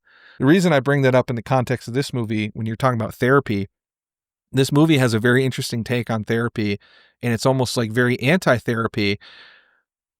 This movie, Elite Squad, in the same way that they have their own Trump down there in terms of Bolsonaro, this movie is like the favorite movie of Bolsonaro's movement, Elite Squad, because it is about, it's kind of like a Hurt Locker type movie about the Brazilian SWAT team called like BOPE, clearing out favelas in wake of the Pope coming there in like 1997 or 1998. That's such a funny, inciting incident. That the Pope is coming. That's so Catholic. Yeah, and it became like a big like meme in British, in not British, but in Brazilian culture, where like it's like, because in the movie they say, chalk this one up for the Pope. It's like it shows like the Brazilian SWAT team basically going like door to door, just like killing favela people. And they'll say like, yeah, mark this one up for the Pope, or put this one on the Pope's tab. And that's like a meme in Brazilian culture now. But like the Brazilian right took that movie and was like, yeah, we need to do this. I think the movie's really good in like a Hurt Locker type way, where it sort of explores like the Imperial boomerang and like from a Brazilian sense. But my favorite scene in that whole movie is like the guy played by Wagner Moura, who's the guy in Narcos and great actor. It was like one of his early famous roles. He is starting to go to therapy because he's like struggling with like basically being this like domestic terrorist, like domestic like hit squad leader. And it shows him like going to therapy and like getting pills, but then eventually he like, it's one of the funniest, I mean, horribly funny scenes, but like he starts like basically using the same tactics on his wife that he's using in like the street, and like screaming at her and yelling at her. And then he goes in, he's about to take a pill to calm down, but he's like, just looks at it and just fucking throws it down and just like holds out his hand for like a second. It's like, all right, it's straight. And he just like flushes the pills down the thing. And it's like very much like that thing, like watching this movie fucked me up, because it's like, not only do they have their own Trump, they have their own right wing, they have their own like, they have everything. It was a joke between me and my Brazilian coworker that like every time we did something, I would tell her like, hey, this just happened in America. So like you guys will probably have to deal with this in about a year. Cause like we had January 6th, they had a January 6th, it just kept happening like 12 months after. It was like, like fucking music in the Soviet Union from like like they're always into the shit like 10 years after we were or whatever, because of the lag time. But like the therapy thing in here of like the way this like sort of treats therapy is like, yeah, it's just like, we need to get over this so we can get back to doing fucking man fascism. So we can get back to just doing like, quit with this pussy like therapy shit. That was just really drove me insane. The whole attitude to it is just a joke. It's just a joke that like, it's basically a waste of his time. And like what you really should be doing is fucking your therapist, like Mike does. That's the only value you're going to get of it, is if she's hot, then maybe you get laid. Or I guess you need ecstasy. Like that's also the thing of like, therapy can't give him a boner, but he can just take the illegal ecstasy. That is so special forces coded, right? Like that's he like, better living through chemistry. He he gets shot. I think there's a deep symbolism in him getting shot in the ass in the first scene. Will Smith shoots another like egregious bullet time shot that goes. Yeah. That shot is actually like an insane, and again very auteurish. Like the bullet goes through like 4 layers of like interaction with the set, through Martin Lawrence's ass and through one of KKK's guys' heads. He's like more on Spielberg. People always talk about Spielberg moving the camera. Michael Bay is like more on Spielberg, I feel like. And I mean that respectfully. Sure. The way he moves the camera constantly is like, he's a dumb auteur, He has an innate talent for like shooting things. Like the stories that he tells and the way that he tells them are basically insane. Yeah, insane like fascist fantasies, but he really actually has like a lot of sauce. He's gifted in that realm, like, Yeah. And it's sort of a shame that all that talent goes towards these sort of stories. That's his version of the trains ran on time, is that the shots do look good, Right. Yeah. But okay, so he gets wounded, ultimately like ultimately superficial wound, not life-threatening, but humiliating, and more importantly, makes him impotent, destroys his potency. Kind of unclear whether it's like biologically or just mental. he gets his swagger back. It is from taking the ecstasy, but I feel like it's also just as much from like going on a violent spree of pillage and murder with Mike. And like he's so Martin Lawrence's America. God, The ass it's just shot's fucking- 9/11. The ass shot is the Twin Towers. Him doing a goddamn Judge Holden. Just fucking Bad Boys 3. Just fucking killing and just having. Yeah, that is. I didn't even think about that. That is. Sorry, I didn't mean to interrupt you, but No. extremely I mean, dark.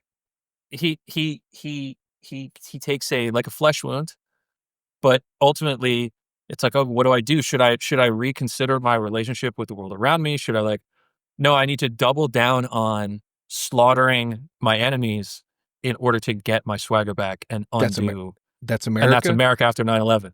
So We took a flesh wound with 9/11. 9/11 was getting shot in the ass. We didn't. It's not going to destroy America. It's painful. It's embarrassing. It makes us feel like we got, but it's not going to kill us. Well, also by our own partner. Right, by metaphor. Our partner. Yes, exactly. Mike shot us in the ass. Slash us. Yeah, I we mean, did a flesh wound to ourselves. It's friendly fire. It's allegedly. Friendly fire. Yeah, and then it's like, well, I gotta go make it somebody else's problem at the cost of untold blood and treasure. And it works. And at the end, they're chilling in the pool, singing the song. It all worked out. This is. I feel like even the sort of the refocus, like even the setting of it being Miami is like, that's like Miami. I feel like is only ever really big when America's really bad. Like, I feel like that's kind of my theory on Miami, like in the 80s and like there's just something of like, it's now the center of like crypto. They're trying to like make it the center of tech. Like I feel like it's only really popping like when there's something like really deeply wrong with the American foreign policy apparatus. Not that there always isn't always, but like when it's like, when they're just dabbing on us, they're like, oh, we can just sort of openly do this in Miami, like in the 80s. And like, I feel like this was predictive of like the rise of Miami, of like, also being like the home for Epstein, it's an text for Miami. For like what Miami. It's Vice City. Yeah. It's like, it is a movie. Totally. It's like, if you told me this was just the Vice City movie, I'd be like, yeah, of course, this is the Grand Theft Auto. Yeah, this is the GTA Vice City movie. This is. Oh, it's very. I mean, can't even. It would be difficult to create as much destruction. You'd really have to try in Grand Theft Auto to create as much destruction. Like, even in a mission where it's like, your job is to drive through the streets and shoot this one car. Like, and within that game, it's very like, oh, haha, I crashed. You would have to try so hard to destroy as many incidental vehicles and people, even in Grand Theft Auto, go anywhere near the carnage that they have in like the first warm-up action scene of this one. I think Vice City is way more subtle than this movie. Like, people like Vice City being like, it's so funny. I think I really love Bowling for Columbine, and I've always thought that like, I don't necessarily think he's making an anti-gun argument in that movie. I think he's making an anti-America with guns argument in that movie. He's like, there's something just rotten about our culture. And I feel like all the shit that I heard growing up about like, Vice City is going to do this and GTA is going to do this or that. It's like, I don't remember like Bad Boys is this is like a million times worse than anything in that game. Yeah. Just in terms of like, incredibly vulgar. Yeah. You make a great point. Like, the moral outrage of just like, people shouldn't be watching this for entertainment. There's none of that towards Bad Boys 2. Someone would be looked at as so prudish if they said that about a movie like Bad Boys 2, but it was much especially more, in the time. Yeah. I genuinely think that this is like one of the more like, I got a lot of flack for my review of Weapons by saying like, I think that is like, I would say Weapons is like darker reflective of the time period now in a bad way. Just because I don't think he did very well at sort of investigating his own sort of like, although that is also kind of like, I feel like Eddington is a movie of like 2020. I mean, very like, he's kind of, I still haven't seen Eddington. I need to see it. In the same way Bad Boys 2 is 2003, Eddington is this minute, is just right this minute, in like an insane way. Like right down, this is not even a spoiler, but right down to the place of like, where Charlie Kirk got shot, having like the US's biggest data center that they're trying to build. It's like one of the most insane, like, which is a sort of a theme in the movie. But like Weapons also, did you watch that one? Mm-hmm. I thought it was just like sort of like latently like I didn't like it. But like I thought like some of the stuff where they have like kind of the weird like to me it felt like very other or queer coded villain that I didn't really like, and like in a way that I didn't necessarily think it explored, but also including like school shooting imagery, but not really exploring it, and like That's also the like thing that bothered me. yeah I actually really liked it. I thought it was just insanely entertaining, and like yeah I kind of I have heard this critique of the witch, and like that makes sense. My reading, it was just like I was so excited because to me it was just like it's literally just a spooky old witch. Like, yeah you know, it really, to me it was like delighting in just like like the Grimm's fairy tale nature of a witch, but she's in a yeah suburb, and I thought that that was like funny and scary. I love the whole like sketch comedy element of it, but yeah especially when, you know, I mean, it's called weapons. It involves danger to kids. Like you're gonna, in America, you're thinking school shooting. You're wondering if that's going to, and so it's like I yeah think you either have to make it clear that is not what we mean, or then you do that. And like Josh Brolin's like one hallucination in his dream sequence with yeah the gun, and there was sort of this lingering thread of like, is one of these zombie people gonna do a shooting? Is that what she'll make them do? And then it yeah ultimately wasn't anything about a shooting. That's what I was As I kind recall. of, yeah, I was really hoping it went there. But I think that that's why it's reflective is like that our like, especially it's more reflective of the movie industry, and that by and large the movie industry, my own theory on this is that because everyone is a fucking, no offense to NYU or Columbia grads, but like everyone was a goddamn NYU or Columbia All grad. offense. Yeah. All offense intended. All So offense like, intended. I don't think there's any like class consciousness in most of the people No. who make movies No. or like any like there's no Pasolini's working today, no Abel Ferraras, like very few of them in a way that like kind of I don't know, I just wish we had. But I think the movie is kind of reflective because it like sort of shallowly explores it. Like even the cop with like the fucking the syringe, like it'd Yeah. be a better allegory if the cop was like touching the outside of a bag of fentanyl and then like getting like having a panic attack. Like Yeah. jabbing is not actually a thing. But I did think it was like well shot in many ways, and like I totally get like just being entertaining for entertaining's sake. Like if it came out like 10, 15 years ago, I probably would have liked it, but now I'm just like, please someone talk about school shootings or this or that. But Yeah. like yeah, there's something like I don't know, these two movies of like I'd be curious about your take on Independence Day in terms of like representing like very, even the year it came out, I think was 1995 as well, or 96. That to me, I feel like was the last sort of hopeful time for America. When you said it was like the apex of America, I felt like the Independence Day, my take on it was like, it was sort of like the core scene to me in this that I think like sort of like, I don't know that it excuses it, but the funniest scene that my brother and I have laughed about for like 10, 15 years is like the most 90s thing ever. The racial montage that they do where they fight back, and it's the montage of racial stereotypes as we do the Morse code. And like it is such an idealistic and like unironic, like I feel like Bad Boys 2 is already like we're already like in the sort of drug addled, like we're starting our descent in like into like I feel like we've just taken the first like we're like Martin Lawrence, we've just taken the 2 pills and the Adderall, Yeah. and we've learned what like we've got the AR-15 and like all that like out and ready. We're like about to go on the rampage. But like Independence Day, I feel like is like there's that famous scene where it's like, you know, they discover like that they can do the computer virus, the insane computer virus, and then they do the Morse code, and it cuts first to a British guy being like, actually it cuts first to like I think it's like an Iraqi guy. Interestingly enough, I believe it's like an Iraqi or Egyptian. I think it's an Iraqi or Egyptian guy, and like, he's like, it's so like the British guy who like is sort of overseeing him is like immediately racist himself, because he's like, the guy's just like, he says something in Arabic and the British guy, what's he saying? Just like very racistly. And it's like, oh, the British, you know, the Americans are doing like a counterattack. It's like, we'll be, you know, well, it's about bloody time. What time do they like? And he's it.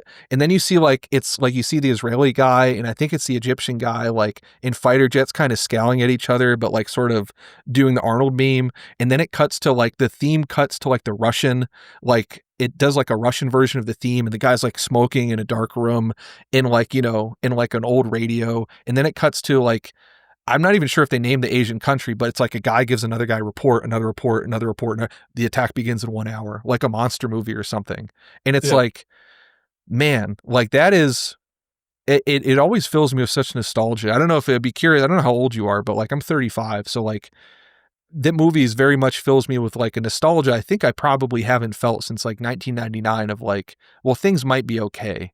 And I think it's curious that it comes out like, I think like right before the Lewinsky shit happened and right before like, I don't know, maybe even before like like there was like I feel like we had a 5 or 6 year run where it's just like, okay, we've solved it. History's over. It's the end of history type thing. That's what I was going to say. Yeah. The end of history, that's what I was been thinking this whole time is that like, I think the key difference is in Independence Day world, things are still getting better. We still believe that we're on an upward trajectory. The future is still bright. Like the global coffee house, aesthetic, the like, the like early Starbucks like design is like everybody's like the United Nations and NATO are like real things that people care about. And like, we're going to all kind of like, it was a very optimistic kind of kumbaya, but the underlying that's like, as long as we always win and are in charge.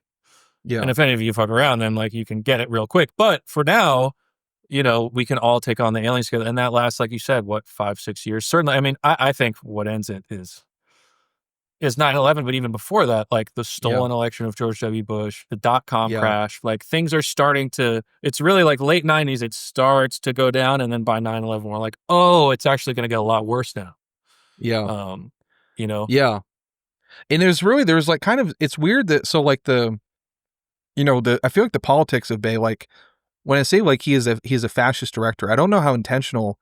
I think he's just sort of like, he's like a demon or like a fucking golem of America of like just reflecting it. Cause like there's the movie is very schizophrenic in a way that we talked about earlier, like the fucking the guy being like a super rich guy, but in Cuba, and like it's like that doesn't make any sense. But like I feel like Bay just kind of has imbibed enough of like classic Hollywood written by like leftists and other people where it's like there's just a general class consciousness that existed in like action movies and just movies in general from like, because there's so many of them were just leftists like all the way up until the 90s. And I feel like there's kind of a general anti-American thing or like anti sort of like, at that point, there was still like a legacy of like anti-rich person thing, of just like anti-boss thing of like, well, you had like the police, like Joe Pantoliano's character, or even like, it's like casually just like the rich people are like not, like they're not necessarily the good guys. And even just like the whole fighting against the system thing of like, they say like, oh, the CIA is sending us thing and like Delta Force is going to be off the books. But if the CIA and Delta Force and NSA are involved, is that not like that is the government, like this isn't it's like an full-on invasion. This is like a multi-pronged attack. Like this would have UN hearings for years. I mean, this is like what Kennedy wouldn't do, and why they killed him. Because he wouldn't like give I mean, it's like, well, see, with just a little bit of help, look, the Cubans have the tunnels dug. They're ready to go. They just need a little push, and if they just get a little bit of help, we can blow those motherfuckers to high heaven. I'm definitely stealing this whole argument. I'm going to make a video about this. I'll credit you. I'll tag you, but I'll say that it was my original idea. But just the idea of Bad Boys 2 is a parable for America post 9/11. That's such a... Please. Yeah, I'm fully on board. I mean, I'm glad that it seems like I've sold my little theory. I was so, I thought this about, I mean, I've seen this movie probably like 12 times. I mean, I've seen this movie so many times. It used to be on TV crazy. A lot. When I was a kid, maybe in like middle school, I feel like it was on like HBO maybe, because in my mind, it's like the full on, I mean, the movie's so violent and grotesque. It wouldn't have been like the TNT hit, Yeah. It's just, this movie's always kind of fascinating me, like for reasons sort of both good and bad. Like I love Martin Lawrence's performance. I love Joe Pantoliano's performance. They're so funny because it's so slapstick and like, I mean, Joe Pantoliano, every single scene, he is screaming and like the red face. He's always so mad and like trying to hold it back. And even the fact that it's like they make such a fucking meal out of it. He's trying to be calm. He has a little Buddha statue. He's burning incense in his house. Everyone lives in like a $14 million house on the Miami shoreline. Well, that's like city cops. Also cops. Yeah. Yeah. It reminded me of those cops like reading the salaries. I think it was like they posted. I think you are allowed to see the salaries for cops in San Francisco, and some of them are making like $550,000 a year with overtime, like just like everyday cops, Yeah. like. And well, maybe they would then, because to me, I was Yeah. always like, how the fuck, like, you know what I mean? Like they're on like the bay, or Martin Lawrence's house is like on the fucking water. I'm like, that must be even back then. Like Well, in an the $8 first billion one, they house. explain Will Smith at least is like that's kind of a He's thing just of like, rich. yeah, He has he's a trust rich, fund. yeah. They kind of He has- reference that too. Yeah, And there's no like analysis of what that means. It just means he has a nice car and he's Yeah. always like swagged out in nice clothes. Like all it means Yeah. is like Mike's rich. Anyway, there's no like Yeah. they don't The talk first one about is it anymore. attempting to do it's in the plot in this is in Bad Boys 2 is very fucking strange because like it's not really connected at all in any cohesive way. I mean, like it really feels like they just kind of like this is where it did drive again. Like it drove me a little. Like when I made the Princess Diaries video, it's like I started off just sort of memeing because like I knew like the fucking her mom was like a modern art person and like CIA doing coups in the 70s in Europe, and I was like, oh, okay, like I'll make a video about this is funny. But then as I started to like really try and put on my schizophrenic tinfoil hat and do it, I was like, okay, now I'm fucking going crazy. But like this movie, the last sequence of it, I think it's just because of the way maybe Bay thinks. Like again, to his point about being an auteur, remember that David Lynch thing of like he's always saying like take like just write 75 scenes down and then just put them in an order you want, and that's how you make a movie. I feel like Bay like is like, well, let me write like 10 sequences down and then I'll just put them in an order and do it, because like the switch in tone and everything in the movie from like the first 2 hours to the last half hour, the Guantanamo Bay thing just feels like someone must have just came in and be like, hey, we need to launder this. So exactly that's what I need is like for his. I know that for it's like pretty openly. This isn't even schizo shit. It's like it's pretty openly reported that you get more. Basically, if you're going to make an Army American military movie, you need their a sort of tacit approval. They give you like they give you better stuff to use and shoot with. They give you like advisors, and like surely if you were making something, not that this has been made even remotely close, but if you tried to make something through a major studio that was explicitly, if you tried to just straight up make a movie of this Fort Bragg book, you're not getting any fucking helicopters to shoot the scenes. You're not getting. They won't give you the fucking uniforms to shoot the scenes, and who knows if they even let you make a movie. Well, did you read any about the production of Independence Day? Because Independence Day actually did not get U.S. military funding, interestingly, because so quoting from the Wikipedia here, the U.S. military originally intended to provide personnel, vehicles, and costumes for the film. However, they backed out when the producers refused to remove the script's Area 51 references. So that was like, yeah. Yeah. I mean, it's just another sort of point of comparison and switch of like, even just like in terms of, not that I don't think Bay has any, like, I don't think he would have any personal qualms. I think that's to the point when you talked earlier about the Henry Rollins thing. One thing I do think that this movie, in many ways, this movie feels like 2025 still, because I think like the sort of post 9/11 time, there's no such thing as time anymore. We're just in eternal hell. Nothing changes. Like, it's just this. Like that, the movie feels like it could have been made like yesterday. I will say the only thing that feels slightly different is the opinion of like, I don't think Henry Rollins would play an operator probably now. I'm surprised he did back then. I'm surprised, but I feel like back then there was still just like a general like, well, yeah, he's like, listen, I'm anti-Iraq war, I'm anti this, but I love the troops. But they're good guys. Yeah. But they're good guys. And like, what those men and women do. And like, I'm not being You're right. It was immediately post 9/11. That was still like, you're right. You couldn't go there. And, well, this is also, so this might go on I have a list I keep on a letterbox of, I think it's the dumbest. I think it's called the dumbest guys alive trying to process the effects of the Imperial boomerang, and this is going to be going on that list because I think it's also part of sort of a mini genre along with Green Zone, if you've seen that one with Matt Damon, and In the Valley of Elah with Tommy Lee Jones, and Collateral Damage with Arnold, where they're all just trying to like sort of process this Imperial boomerang somehow. In this movie, they're trying to process it by joining it, and they don't necessarily understand anything that's going on. In Green Zone, it's very much that thing of like, it's that sort of like kind of latently like neo-lib mindset of the time where like Matt Damon is in Iraq. He's like, you know, he's doing all this shit, but like the bad guys are also in Iraq. It's not that even the war is the problem. It's just that it's not executed right. It's not being executed right. Which the response to execute it right, which was, you know, pioneered by McChrystal and then, you know, ramped up by Obama was, well, let's just assassinate let's send 10 assassination raids a day and kill every man, every man from 14 to 60, and then find all their phone numbers and then kill all the people that you find there. And it's like, that's sort of like the implicit argument that they're doing in a way that like, yeah, it's like, I feel like that at least like some, I don't know what I'm trying to say, but like they're the only way this movie feels sort of appreciably different.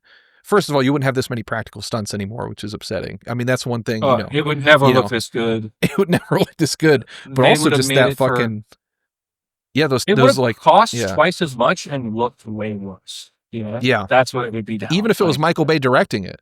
That's, you know. Yes, yeah. Totally. There's no replacement for practical effects for something like a car chase. There's just no replacement. I don't care how much more scale you think you can give me. Seeing an actual Buick LeSabre like flip end over end on pavement is like, that's the movie magic. That's what makes this worth watching. Like, I don't give a shit. You know it's actually happening, you know. Yeah. Yeah, there's just a danger to it that is. There's this kinetic sense watching it of like that there's no tension with the CGI action scenes. It's just not. You can make a much bigger scene look way more dull and sort of like just not. There's no real tension. It feels. Yeah, and this movie has like some of those stuff where like there's definitely a fair amount of CGI in it, and like with the way they use it, like, but they use it and like it's pretty well done. Even like because I was watching on the 4K on my big TV and like it still holds up. Even some of the stuff like it's relatively hard to tell, you know, where stuff is expressly CGI because of the amount of practical stuff they do and because of all the shit that they blow up. But I feel like even that's like sort of a sign of the descent of America because of like, you know, it's like fighter pilots versus drones. It's like you're even watching like a digital, not to get all too like Jean Baudrillard or whatever, but like it's like a lot of the deaths that these people were doing were even CGI.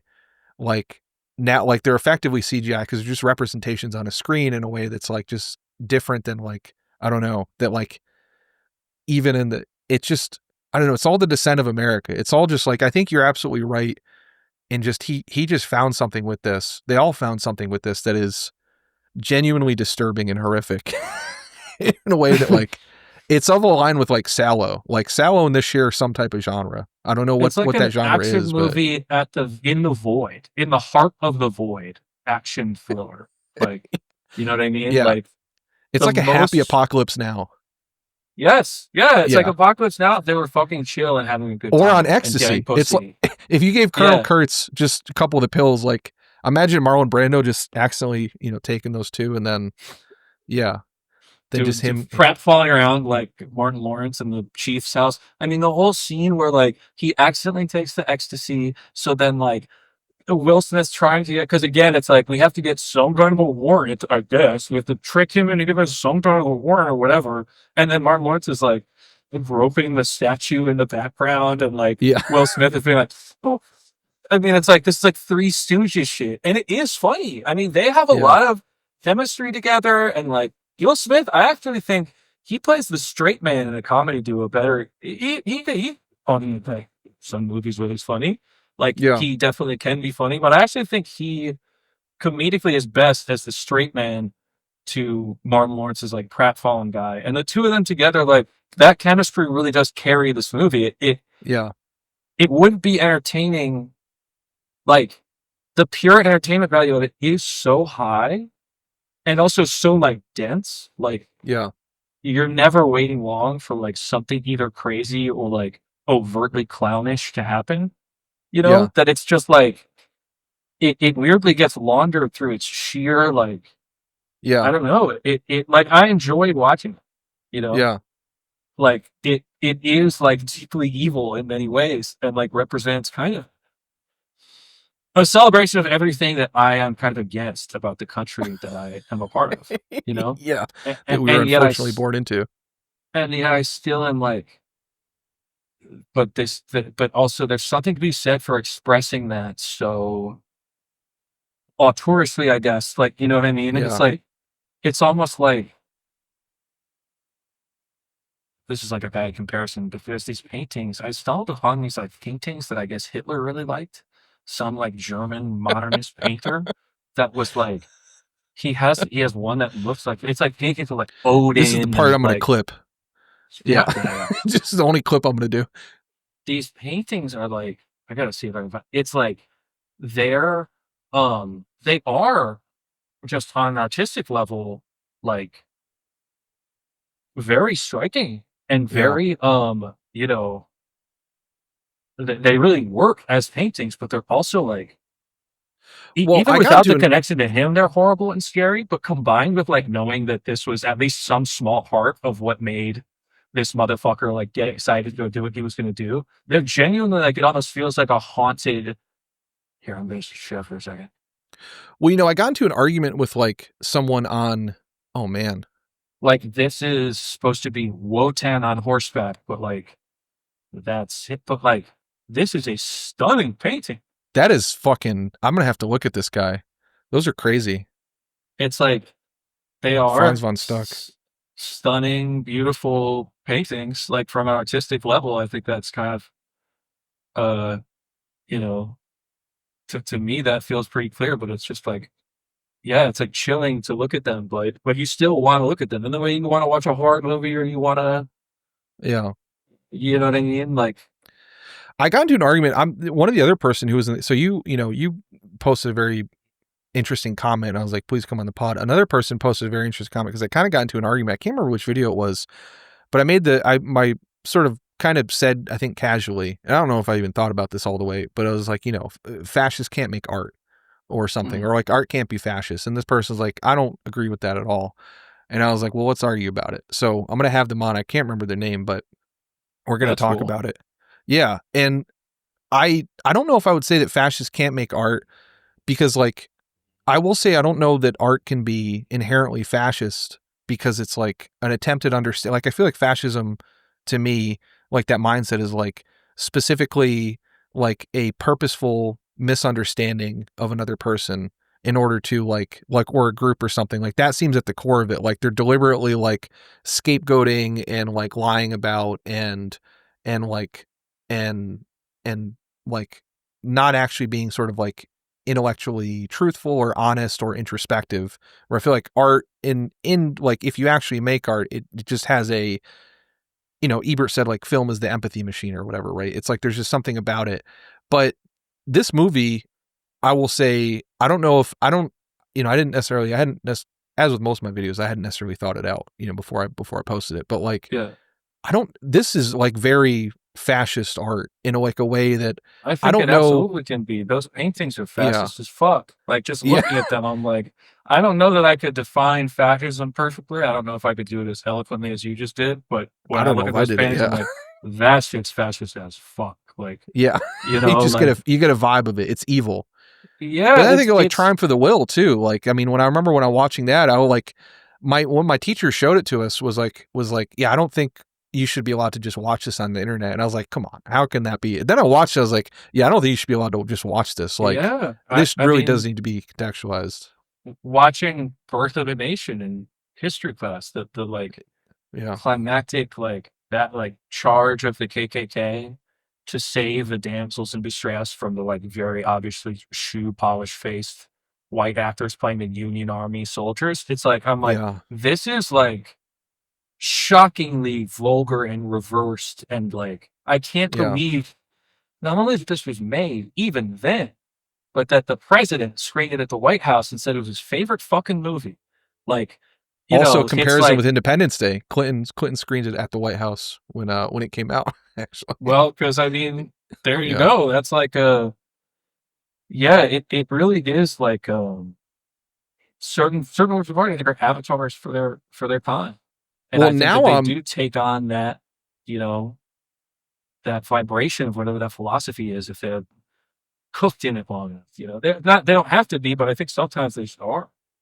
Yeah, I mean, I think like there is like a long, like I just started a series on westerns with shout out Michael aka Sharky4 on TikTok. I'm gonna do like a sub series of my podcast on going through westerns, and like the one of the points I'll be making in that thing is like the western is like a continuation of like sort of warrior myths going back to like the Iliad. I don't know how much of a Iliad person you are, Iliad head, Achilles head, but like the central thing, I was a classics major for first while in college before I got kicked out. I couldn't do classics at my second college. Shout out my dumbass. But like I did a lot of stuff I took a whole class on like the Iliad and the Odyssey. And like one of the things that like the central choice of the Iliad is like Achilles deciding like whether or not to be this sort of like warrior who is going to live a short but glorious life, or he's going to be a family man. It's very much go home and be a family man. A street fighter is like very, that's like they got that right, because like that's his whole like tension. And I think the Western, like you see that all over the Western of like one of the reasons I think is fascinating is like it ties in with American history of like real estate of the West and settler and colonial violence and like everything else. And it's like so many of them, the movies are about like cowboys deciding like whether or not they can be like these ultimate warrior badasses or not, or be a family man, or like try and do that and how they can't and how they're cursed or whatever. It's like Shane, the Searchers, like over and over and over.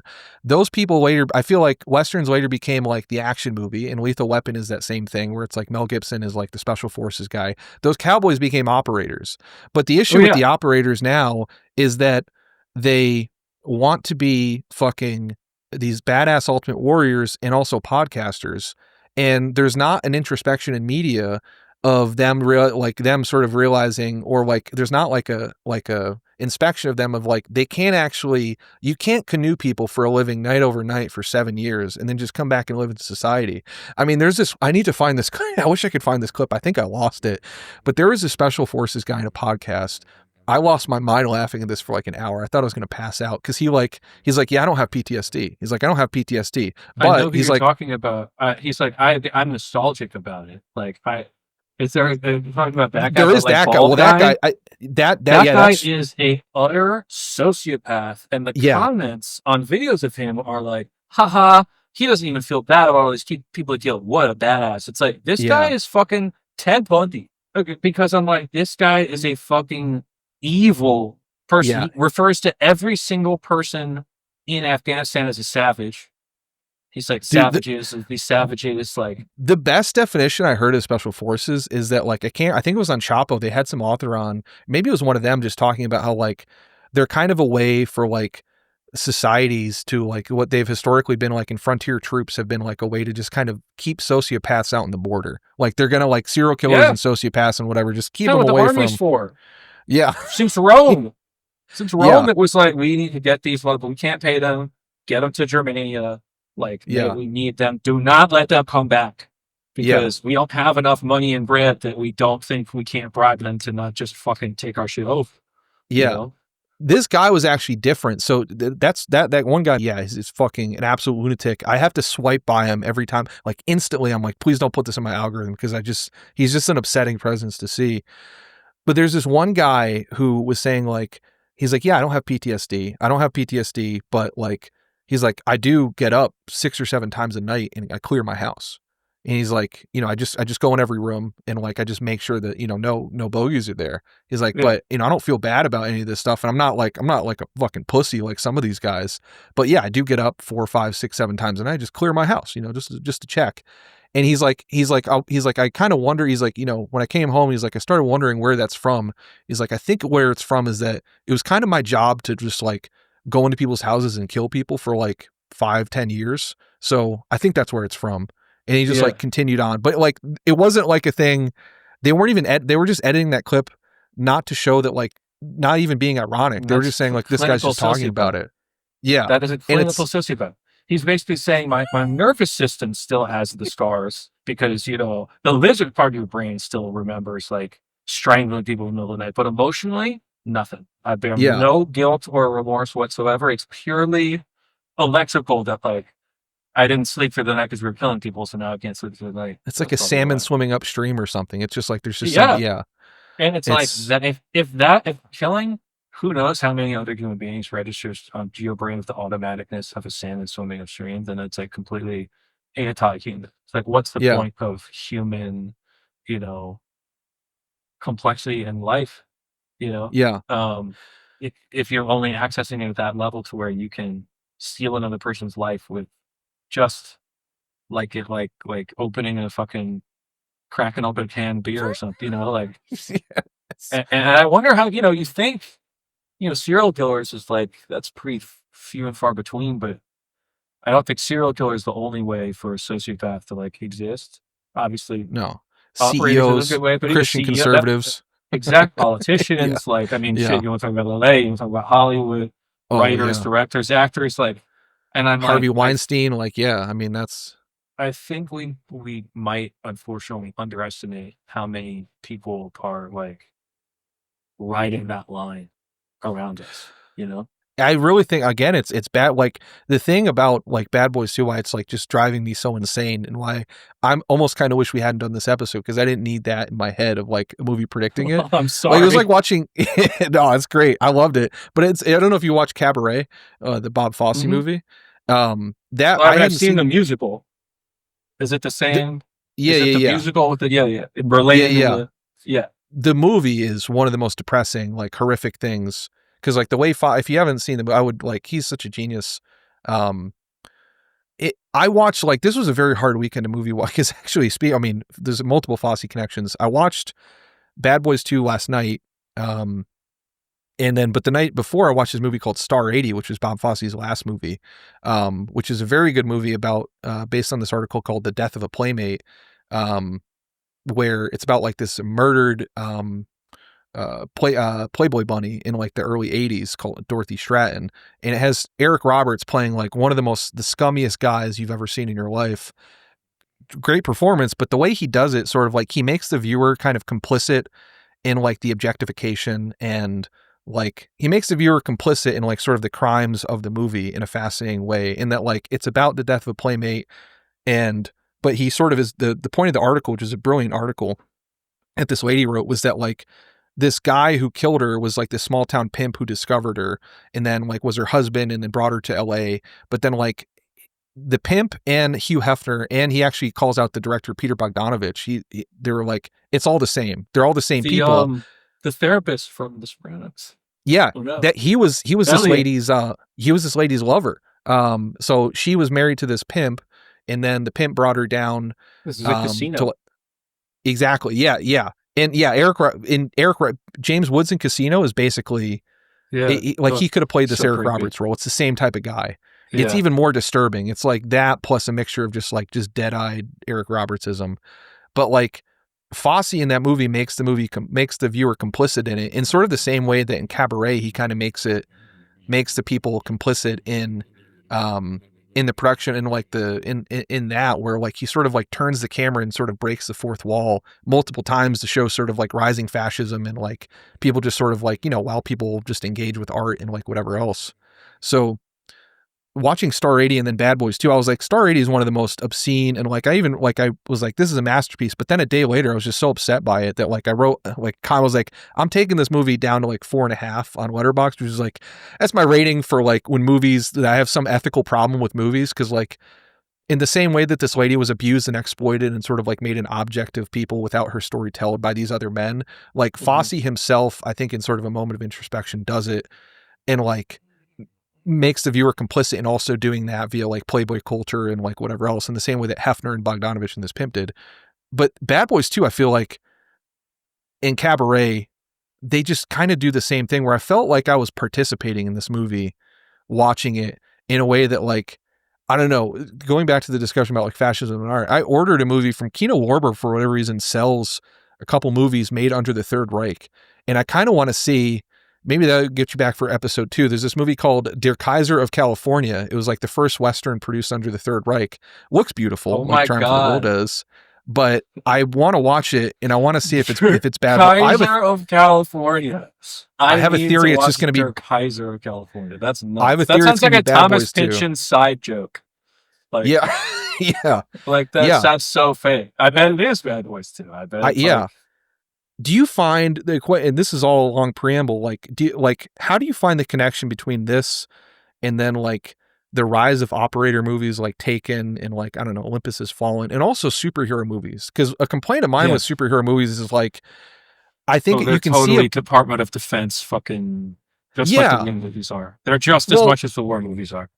To what I was saying about the Western, it's like there used to be introspection of like flawed characters, and like even Batman you can see with like Nolan is like, I think The Dark Knight is like has a lot of that in it, because it's like I can be the bad guy, and it's like he has to be alienated from society in order to be this like sort of conservative like kind of hero fascist sort of like person that he is, but he realizes he can't live in society, which is like the Searchers and Shane and all these Westerns. But the fundamental thing with like the Marvel Cinematic Universe and like most superhero movies is like, no, you can just be all that and there's not really flaws. You can just kind of do whatever in a way that I think PTSD. is, you don't, I don't have PTSD. I just America's self-image. So do you find like, is this like not necessarily a superhero movie, but like, I don't know, do you find that any connection in like later Marvel stuff with this, or like, are there descendants of this movie in a way that you see like in other stuff? I honestly think that I don't know that there has been the movies after this. Based too singular of an artist. Yeah. In a way, I mean, they had to start. Well, his Transformers movies are actually very. That's true. They're very like military. He loves putting the military in those. Like he shoots the military like he shoots Hot Wing. You know, like he really loves them and like really appreciates them and like finds ways to put them in everything. He has a 13-year-old's boy sense of both things. He loves fighter jets and he loves tits. Like he just loves them. Yeah. He never stops. I think like I think that after this, all the war movies started to have to at least pretend to be a little bit of a shooting and crying movie. You know? Really? Like I feel like even after this, like even with like something like American Sniper, which is obviously just as like America has the right to kill people as Bad Boys 2 is, there's no one's ever sat in Bad Boys 2. No one is like the you'd have to go to Marvel for the like sheer sense of like movie, you know, magic, action, where adventurers, crusaders on a quest, and nothing is actually like bad or upsetting about all this giant, massive chaos that we're causing. But then they don't have any kind of like, to me, real world resonance. They don't have they lose out on any of the horror of that because it's also fake. From the way it looks to the stakes of what the things are. There's like a big monster's gonna like swallow New York or something. It's just like not, it becomes something different. And then I think the military movies started having to pretend to be more like Hurt Locker is like not as pro-Iraq war as Bad Boys 2 is. The Iraq war movies I feel are not, even American Sniper, it feels like it's a little bit more somber about the nature of war than fucking like Bad Boys 2 is, you know? Like, have you seen Zero Dark 30? What do you think about that one? Zero Dark 30, it is so interesting because that one's really clear of like the CIA told them what the storyline was going to be and what to say. There's a Seymour Hersh article about what actually happened with Osama bin Laden that I believe to be true. You know, the guy like the fucking massacre, like he has a track record, but this time he's a big liar. Oh, okay. He basically says we knew where he was, Pakistani intelligence. We just like eventually just told him, and then they let us kill him. They knew they had him. We knew they had him. They were keeping him alive, and it was like, hey, you gotta let us come get him now. It was like, he also broke the pipeline Ukraine thing. You know. Yeah, yes. Legendary reporter. Like, again, and that one's also fake. Like, no, it wasn't. Like, you know. But he's basically like, you know, that they had to whitewash. They had to launder the torture and say that, hey, it did get us. And they show you actually. I mean, the thing about Zero Dark 30 is they don't try to. Zero Dark 30 is very soft. Like the torture is presented as like really. I was almost shocked the first time I saw it. Like surprising they're showing us doing this because like putting him in the little box and he's screaming is like so just innately evil. But it's like, but we had to get to the justice, and it's like so ultimately it's like a limited hangout morally. We'll give you a little bit of our guilt, but actually it was justified. So like, had to do what we had to do, had to get Osama, you know? I have complicated feelings about that movie, to be honest, because like I think Hurt Locker is like my take on, like, I'm gonna do a video on this. Hopefully, I should need to do a video on this before I love Bigelow as a director, and like she has made, like, I think she's so fascinating. And like I think Hurt Locker is like she is basically setting up, my take on it has been, she is saying that the American foreign policy establishment became a white woman in the city post 9/11. And like the way she shoots minorities in that is like the way, like, they're just always like just going from like one thing to another. The way she's like saying it's like it's like a conservative white your person. purse. And Yeah, you're, like, conservative white person in the like, city just looking. What's he If doing you over watch there? it is a POV. That's so that interesting. Only, like, I have to watch that again now because I don't remember it that well, but I'm like, that's such a clear like vibe that I feel like I need to see it again now. And she opens up with a quote. I don't know. I need to read the book. I read like an article the guy did, but the quote from the beginning is, "War is a drug," is from a book by Chris Hedges, where I think she is basically, I think the point in what the rush of battle is often a potent lethal addiction, for war is a drug. And it's from a book called War is a Force That Gives Us Meaning, where Chris Hedges draws on classical literature and his experience as war correspondent to argue that war seduces entire societies, creating fictions that the public believes and relies on to continue to support conflicts. And he describes how those who experience war may find it exhilarating and addictive.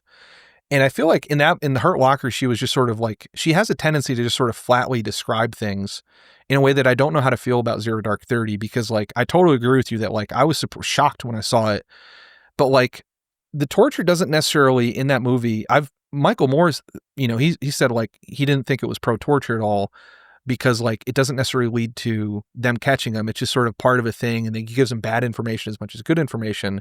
But her tendency is just to sort of flatly depict these people in a way it's like you judge them for yourself of like whether or not, but these are these people.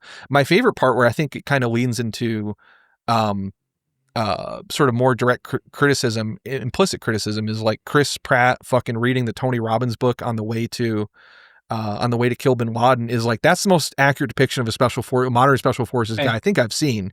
And Chris Pratt, who like who was like, fuck yeah, I'm reading Tony Robbins being a Navy SEAL. Like Chris Pratt, who ate the fucking operator pill and you have to look back, dude. He is like, he is assetted out, man. He hopped into that even more happily than John Krasinski get to be fucking CIA. Like the clip of him on the red carpet being like, I think we all are the CIA. A big thank you. A debt of gratitude. I do, and I think we all owe the CIA a debt of gratitude. It's like, man, you guys, like, what about these sitcom white boy flavor of the month that they're like, secretly, I want to be like, if you get portrayed as like the, you gotta, they were sick of being portrayed as like the beta, I know, and Jim it's like, okay, the guy next door. So then be like a hot guy. You don't have to be killing Muslims. You know what I mean? What if you just are the hot lead? Like, I get it. You want to like get ripped, but like, do you have to become? I mean, Chris Pratt is like, I feel like he's one of those guys who just literally thinks he is like an honorary Navy SEAL now. Like, I feel like he hangs out with them and is like, yeah, we're buds. Like, I understand kind of that. It's like, Chris Pratt, you have a fucking idea this insane, hellish, like kaleidoscope that is these guys' psyches after the things they've done, and you're like the guy who was on Parks and Rec. And you think you have, but I sacrificed a lot getting up early to get to sex. So like, we understand, brother. We understand. He would love the Valhalla shit that Kash Patel fucking said. That was crazy. Well, who's our biggest action star? And fucking, it's The Rock. And who was the guy who first announced bin Laden dying? Like the Hollywood sort of special forces connection. Oh, John Cena. It was like, well, it was The Rock, I think, on Twitter. I think even before John Cena. John Cena announced it live, but I believe The Rock did announce. The Rock leaked it. I think he was the first. He was the second person on Earth to publicly report the news of Osama bin Laden's death. Only 47 seconds after. Fuck? He didn't. Yeah, he posted it on 9news.com. Okay, the original tweet. The Rock, 10:24 p.m., May 1st, 2011. Just got word that will shock the world. Land of the free, home of the brave. Damn proud to be an American. Wow, he cock teased it. What a little flirt. He didn't say what it was though. He just said like, big things coming. He said, when asked by MoviePhone how he beat the biggest news organizations in the world, the hulking Johnson was tight-lipped. If I tell you that, I won't have to kill you, but I'll have to behead you. No, I got my sources, as returned actor said. So he's just joking about just fucking cutting off a journalist's head. Oh my God. I got friends in high places and low places. It was a very interesting day. The individuals who were there, he's even using the fucking cop speak, individuals who were there were proud to let me know. I know the president was going to give his speech. I thought he was going to give it at a certain time, and so I thought, I think it's appropriate to tweet, I'm damn proud to be an American, and keep it in that space without giving away too much information. So he's basically implying that one of the SEALs told them. He says, my cousin is in a 2008 interview, he said, my cousin is a very proud Navy SEAL for 10 years now and just got back from his third tour in Afghanistan. You know, they were lighting up the 2011 group chat the minute that they got back on the helicopter. Like, we fucking killed him. Yeah. He's dead. We canoed his ass. Like, he probably has a picture. He probably saw the picture. There's pictures out there. I guarantee you there's pictures out there of the canoe Kosan. And like, honestly, probably better for the, some of these things, it's like, of course it's unjust. It like launders the sins of our, criminal empire. At the same time, there's certain things where I'm like, I kind of hope that never comes out. Because at the end of the day, for better and for worse, I have to live here. And like, how many more? I couldn't even blame somebody for wanting to kill me or whoever if they saw the picture of like what we really did and lied about it, Yeah. Like, it's already such a crazy to fly into Pakistan and be like, hey, real quick, we're going to like kill this guy, It's that norm. Everything is that norm joke about like when someone says like, when people say like his joke about like fucking, some guy killed himself. Well, no, he said when some guy killed himself, and he's like, I hate when people say some guy killed himself, or when after some guy kills himself, people say like, oh, I don't know what was going through his head. And he's just like, and I always think, really? You never heard about life? You live in some fucking Candyland? It's just like, whenever I hear of anybody getting murked in America, I'm like, of course, yeah. I'm surprised it doesn't happen, and this isn't like I just surprised it doesn't happen 100,000 times a day. Like nothing about any of the blowback is surprising. I think that I'm also surprised. I'm really surprised that 9/11 really kind of was, for the most part, the big one, and there wasn't really. There were other like some Islamic terror attacks over there. That's like, but for the 20 years of the war that we were there, it was a shockingly small amount that ended up blood being shed here. And I think it's like, I wonder how much that was part of the logic, whether consciously or not, that like, oh, we'll create a 2-country-wide bullet sponge for all of the, disaffected young men of the Islamic style disaffected young man. That was the argument there. Fight them over there. So that was literally the argument, right? Fight them over there so we don't have to fight them here. They can shoot our soldiers in the streets of Tikrit, where we don't care if the whole place gets blown up, instead of them trying to fly a fucking jetliner into Chicago or something. Like, if you're a 19-year-old from Tajikistan and you're down to fuck with the great Satan, are you going to try to like, how do you get in touch with your Saudi intelligence contacts to help you do 9/11? You can't. What you can do though is like hop one country over, get in a van with some of your boys and go to Iraq and start shooting at Marines in the, and like we killed how many thousands of people who may have been, I mean, oh God. I wonder how many thousands of young, Islamic or like Middle Asian men that we just ended up killing in those years that like, they're not around to threat, you know what I mean? Like, and the collateral was over there. Real dark. Yeah. Yeah. So we're looking into like, we're looking into pretty much the dark heart of the world's global empire of now. So like, I think what you just said about I sometimes wonder, were there like British guys talking about them like this in like the 1800s, and were there like Roman guys talking about them like this and like, Orwell, right? I mean, crest of the. Well, I guess yes. So, but yeah. Yeah. I mean, he was also. I mean, but even him, he was like secretly intelligence and passing information on like groups, right, to the British government. But I always think of his killing elephants. His story about killing elephants about just like I think is like just a metaphor for like empire being over there and just sort of like fundamentally not understanding the thing. So I would imagine, yeah, there's probably two guys on like, you know, probably we'd be in a pub.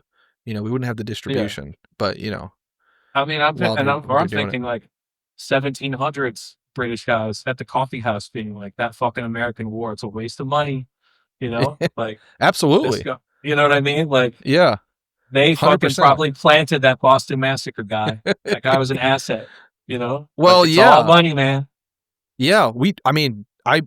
I'm pretty sure that there was probably, it would not surprise me. And I think I've read somewhere that there was like, the Americans had sort of advanced knowledge of like certain like cauterizing events that sort of like fomented the early American Revolution. Like I think it might have been like the Boston Massacre or something, where it's like they kind of knew that was going to happen and they sort of like let it happen because they knew it was like in sight. Yeah. Pearl Harbor. Or I mean, 9/11, Gulf of Tonkin maybe. for sure. Yeah. USS Maine. I mean, if you just like if you just look at the trend, then like you'd have to think that basically everything happens is either allowed to happen or known about. I mean, even past like all the FBI and CIA knowing about, somehow we have files on every single shooter, you know, that's ever, like basically every single shooter or domestic terrorist or terrorists that has happened in like the last 30 years. Somehow there's always an FBI filing like following on it. And yeah, like the older brother in the Boston bombing, I think, had like a big file, like a CI file with the FBI, and like have to the pizza box in Princess Diaries holding a secret message. I was like, all right, guys, come on. Like you can't have it with the triangle logo. I was like, you can't. Just do me a favor, guys. Yeah. Do me a favor. I I want to believe that it's all fake. Well, want it to be real. You know, you wouldn't have to try that hard to probably get me to be like, no way. But you like keep doing stuff. But it's like, well, now you're like, it's like you're asking me to think about this shit. You know? Yeah.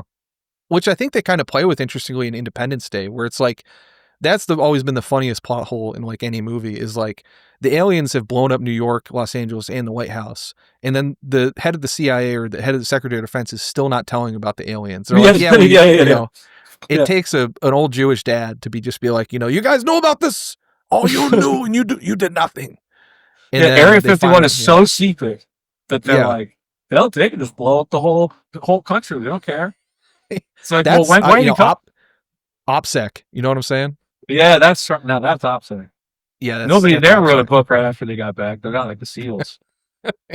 Then all have podcasts.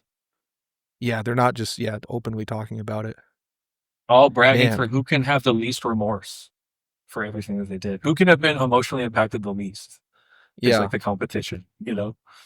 Do you think do you think this is a sin? I'd be curious just about your take, given your you know, what you said and, you know, potentially your politics or whatever.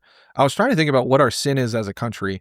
And I feel like our sin, I mean, it probably ties in with capitalism, but like, it feels like our core national sin is like, just like our national characteristic is never knowing when to stop. Cause I feel like had we just like stopped and sort of like been like, okay, we're actually going to, like, the Cold War's over. We're going to transition into this fucking, it's like we've won. Now we can pull back and transition. But it feels like we had maybe 9-10 years of like, okay, maybe we could establish this new place and like this new world order post-history thing.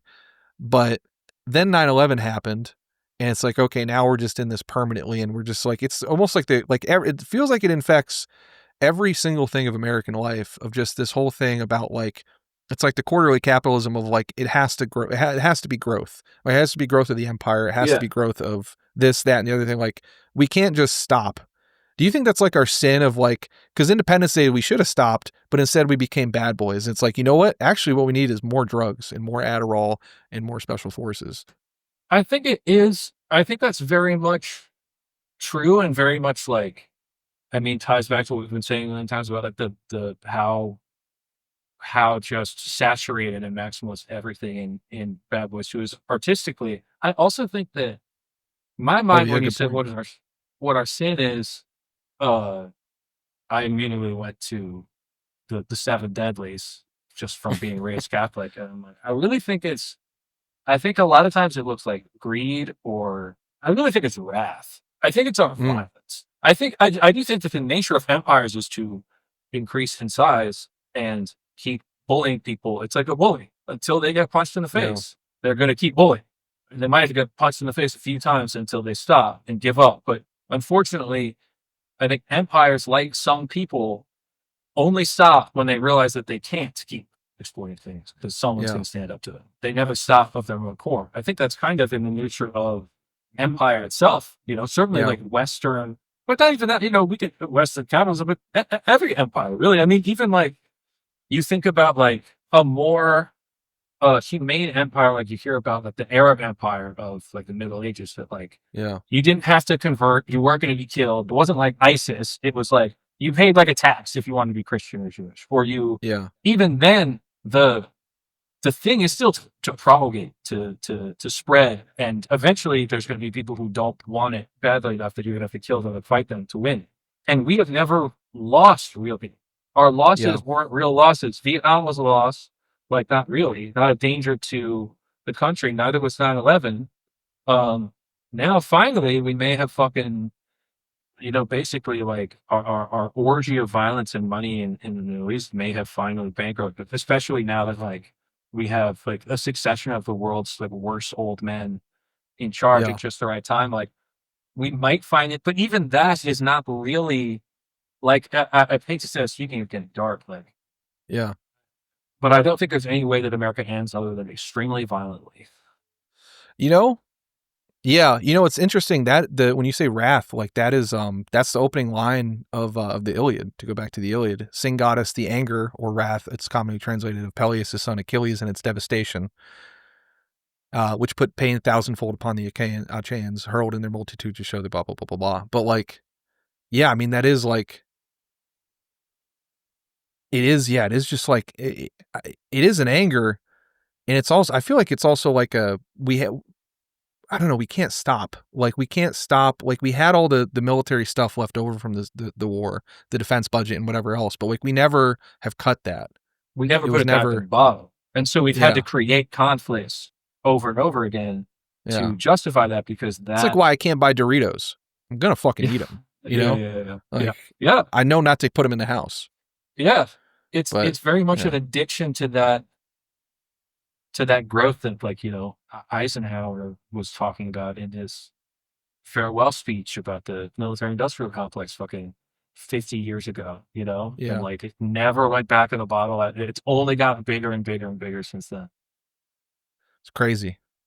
And what a perfect movie. Couple movies, honestly, to sort of represent that. Of like, one of like, we can take this, but now we can do like what the Romans did, integrate all these other countries into the empire and fight it Yeah. against some big enemy. But the big enemy, the aliens, never showed up, which is also ironically, weirdly, I think it was even before. That's the plot of Watchmen, right? That's one of the reasons I didn't like the movie for many ways. Yeah. But that's the plot of Watchmen, is like, is the Elon Musk, the actually, the, I don't want to even say Elon Musk because it's giving Elon way too much fucking credit, but like the Adrian Veidt or whatever is like, we need some, I think I really hated the movie change, because I think in the movie they changed it to nuclear weapons, but like I think it was specifically good as an alien, because like it needed to be, his whole thing was right, of like, that was one vision of, I think it was Alan Moore, sort of like, yeah, if this is going to have any hope, it almost needs to be something completely external so we can whip up everyone into the empire, as opposed to, not that Alan Moore was saying that, but that would be the vision of that Adrian Veidt, who is now the base of the Democratic Party. Shout out Watchmen. Like, that is the base, like, of those, like, neoliberal billionaires who think we can just make these people part of empire. Yeah. Yeah. And now the people that we made primarily part of the empire in Israel are, that's the other nomdecoom or whatever we want to call it, is we made them and now they're making us. And it's just this sort of vicious cycle of we're both corrupting each other, I feel. Yeah, and sort of locked in a death spiral against people who it would be very easy not to be at least as deeply of enemies with, Yeah. Like, it would be very easy for us to be significantly less, bloodthirsty at each other's throats with like most of the Muslim world. Like the characterization of the billion strong, Muslim world, kind of all of like Southwest Asian, like Africa, as being this like turning it into this potential, war zone, is like so ham-fisted, and like where if you're a hammer, everything is a nail. Yeah. It's like, but that's the scope that the machine needs. It needs like a worldwide, habitat to roam and feed. Yeah. We're everywhere. Yeah. Yeah. It's fucking, it really is. Like, I think like even like the prescience with like the way that which like certainly America and specifically is like Israel. One thing I thought that was interesting was the imagery at the end. It's kind of a throwaway thing that he meant for humor, but again, in terms of fucking, I think I just go back to you just being so perfectly right on Bay just reaching out and just being so tapped into that, like whatever fucking stream of consciousness was going on. The scene at the end where the drug lord has Jesus portrayed as him in a negative way. He has like this very rich seeming Jesus portrayed as him. But one of the that was fascinating is in the fucking Batista Cuban like revolutionaries, they have a picture of Jesus in the back that is as the poor. They literally do the Indiana Jones Last Crusade thing where the guy picks like the rich goblet and you know, Harrison Ford's like, no, it's the poor goblet. They do that because they have like this poor picture of Jesus in the back, but it's us with the, like, we're the persecuted ones with the poor Jesus, like in our fucking CIA, NSA, Delta operator house with tunnels. We're about to just massacre this whole fucking town. We have the poor Jesus, and this guy is weird drug dealer in Cuba, famously rich 1% Cuba, has this giant Jesus thing where he's like, I'm expressly that. It's even like the transposition of all is just so like flatly offensive that like it's a brilliant movie, but like it's rare to be like, it's just so disgusting. Like it's just like, I mean, you just summed it up so well, so succinctly. Like that's it's disgusting. It's disgusting in a way that like Taco Bell's disgusting though, where you're like, oh, it's so disgusting. Like, oh, it's so good, it's so disgusting. Like, it's that kind of disgusting where it's still disgusting, but it's also like so titillating and just like it's so like rude, you know, almost in like the Shakespeare sense of like you're rude, like you're just like, you know what I mean? You're a like just a depraved, you know, feral, like, you know what I mean? Yeah. Did you watch when you were a kid? So I don't know how, did you watch World's Wildest Police videos or any of that shit on Fox that used to come on? I used to love watching cops. Yeah. Okay. So fucking, I have this theory and I want to do a whole video on it that I think like these movies represent a pair to me. I think in the same way that all the World's Wildest Police videos, everything with Sheriff John Bonnell. If you remember Sheriff John Bonnell, you definitely have seen him in like Fox commercials probably growing up, but like he would come on and like you will be it's the most Michael Bay, like it's the only thing I think that like probably is in a line with this movie that I can think of that's like of the same sort of Bay-esque like that specifically does it in the way Bay does. But I have this theory that I think that like those movies or those shows helped ruin right-wing America because they were just on Fox constantly, and like he would literally come on, like the intro would be like rapes, murders, killing your children. This could happen to you, and it's going to happen to you unless you keep your eyes open. And your kids, they're going to kill your kids, these violent thugs and criminals. That's literally how they open, and like with just these like added in gunshots and sound effects. And then they would just portray like just the most graphic shit you'd ever seen just on like for 60 minutes, just back to back of just car chases and everything. I think that ruined right-wing America. But I think at the same time, what was on was the West Wing for left-wing, for like liberal America. And I think in the same way, those things probably had equivalently bad. It's like, I think West Wing gave like liberals the idea that like, oh, dude, people actually care about you and that you can just argue your way out of politics. And so like, you can just argue your way out of material interest. You can just argue this. I think these movies are also in the same way, sort of like propagandistically helped ruin America. As much as I love Independence Day, I have to think, and as much as I think Bad Boys 2 is like aesthetically just genius in so many ways, I think they both these movies helped ruin America. I have to say. I was about to say, my head is spinning. This has been such an incredible conversation that has touched on so many of my like niche interests and like theories and stuff, that this has been truly a joy. The time has flown by. I'm like, I only recently started like looking at the clock again. I'm like, oh my God, we've talked for hours. So yes, I'm hopped happy up on fucking Adderall, speed, Explore. Like I'm special for. I just did a jiu-jitsu lesson. You know, I'm fucking Delta Forces. I'm ready. Yeah, I'm Was this a honeypot?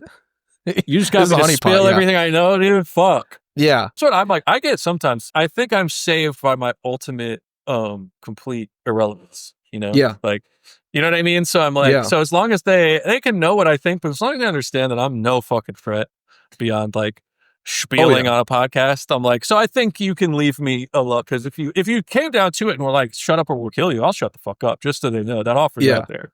Oh, I'll be yeah. a I'll good little sell boy. out. I don't I'll want to sell go you Gary out. Webb, dude. Oh I'll yeah, sell my whole family second. out. Yeah. I don't. Anybody Yeah. for just a I'm slice of cheap. it.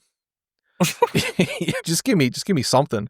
Fucking it's the last like good Chappelle joke when he was talking about, I think about like when this was like years ago when he was talking about Michael Richards at Laugh Factory, when he's like I found out that I'm not 100% black. He's like, that's when I found out I'm only 20% black, but I'm like 80% comedian, because he's my first reaction was like, tough set, Michael. He's like, you'll get him next time. You'll get him next time. He's like, don't let him get you down. He's just like, I was like, damn, sucks as a comedian to have that happen to you. But I think about that with like, yeah, I'm like, whatever percent of leftist I am, or like, this or that or the other thing, I'm 80% oaf. So it's like I'm 80% like just lazy and just like, just fucking, I barely ever get out of the house. So it's like I'm not, not a threat to anyone. I'm like, I'm a good little cog in the machine. I have my crazy ideas, but ultimately I'm just like, I just want to have a little place to hang my head, and like, you know what I mean? Like, that's also a little slice. That's all I need. Speaking of that, I mean, I feel like that's going to be, when you talk about violence ending the country, I feel like that's going to be the thing that ends it, is like, they don't realize, I think with modern tech and everything, how cheap it is to buy people off. It's like, because I think like this is where it gets into the Sallow thing of like, where I would almost compare this movie with Sallow, is like, I think when I watched Sallow, it made me like more furious than like any other movie I've ever seen. Cause I think it's like, working in the tech industry drove me crazy, because like I figured when I got into it, even when I was like more liberal and like, I mean, still more liberal leftist now, but like more leftist now. But when I started, I figured like, oh, these people are going to be motivated. I was like, my mom's a librarian, my dad's a defense lawyer. I had like no contact with like the business world. So like, oh, these people are going to be like capitalists. It's going to be right wing. They're going to be motivated by profit or whatever else.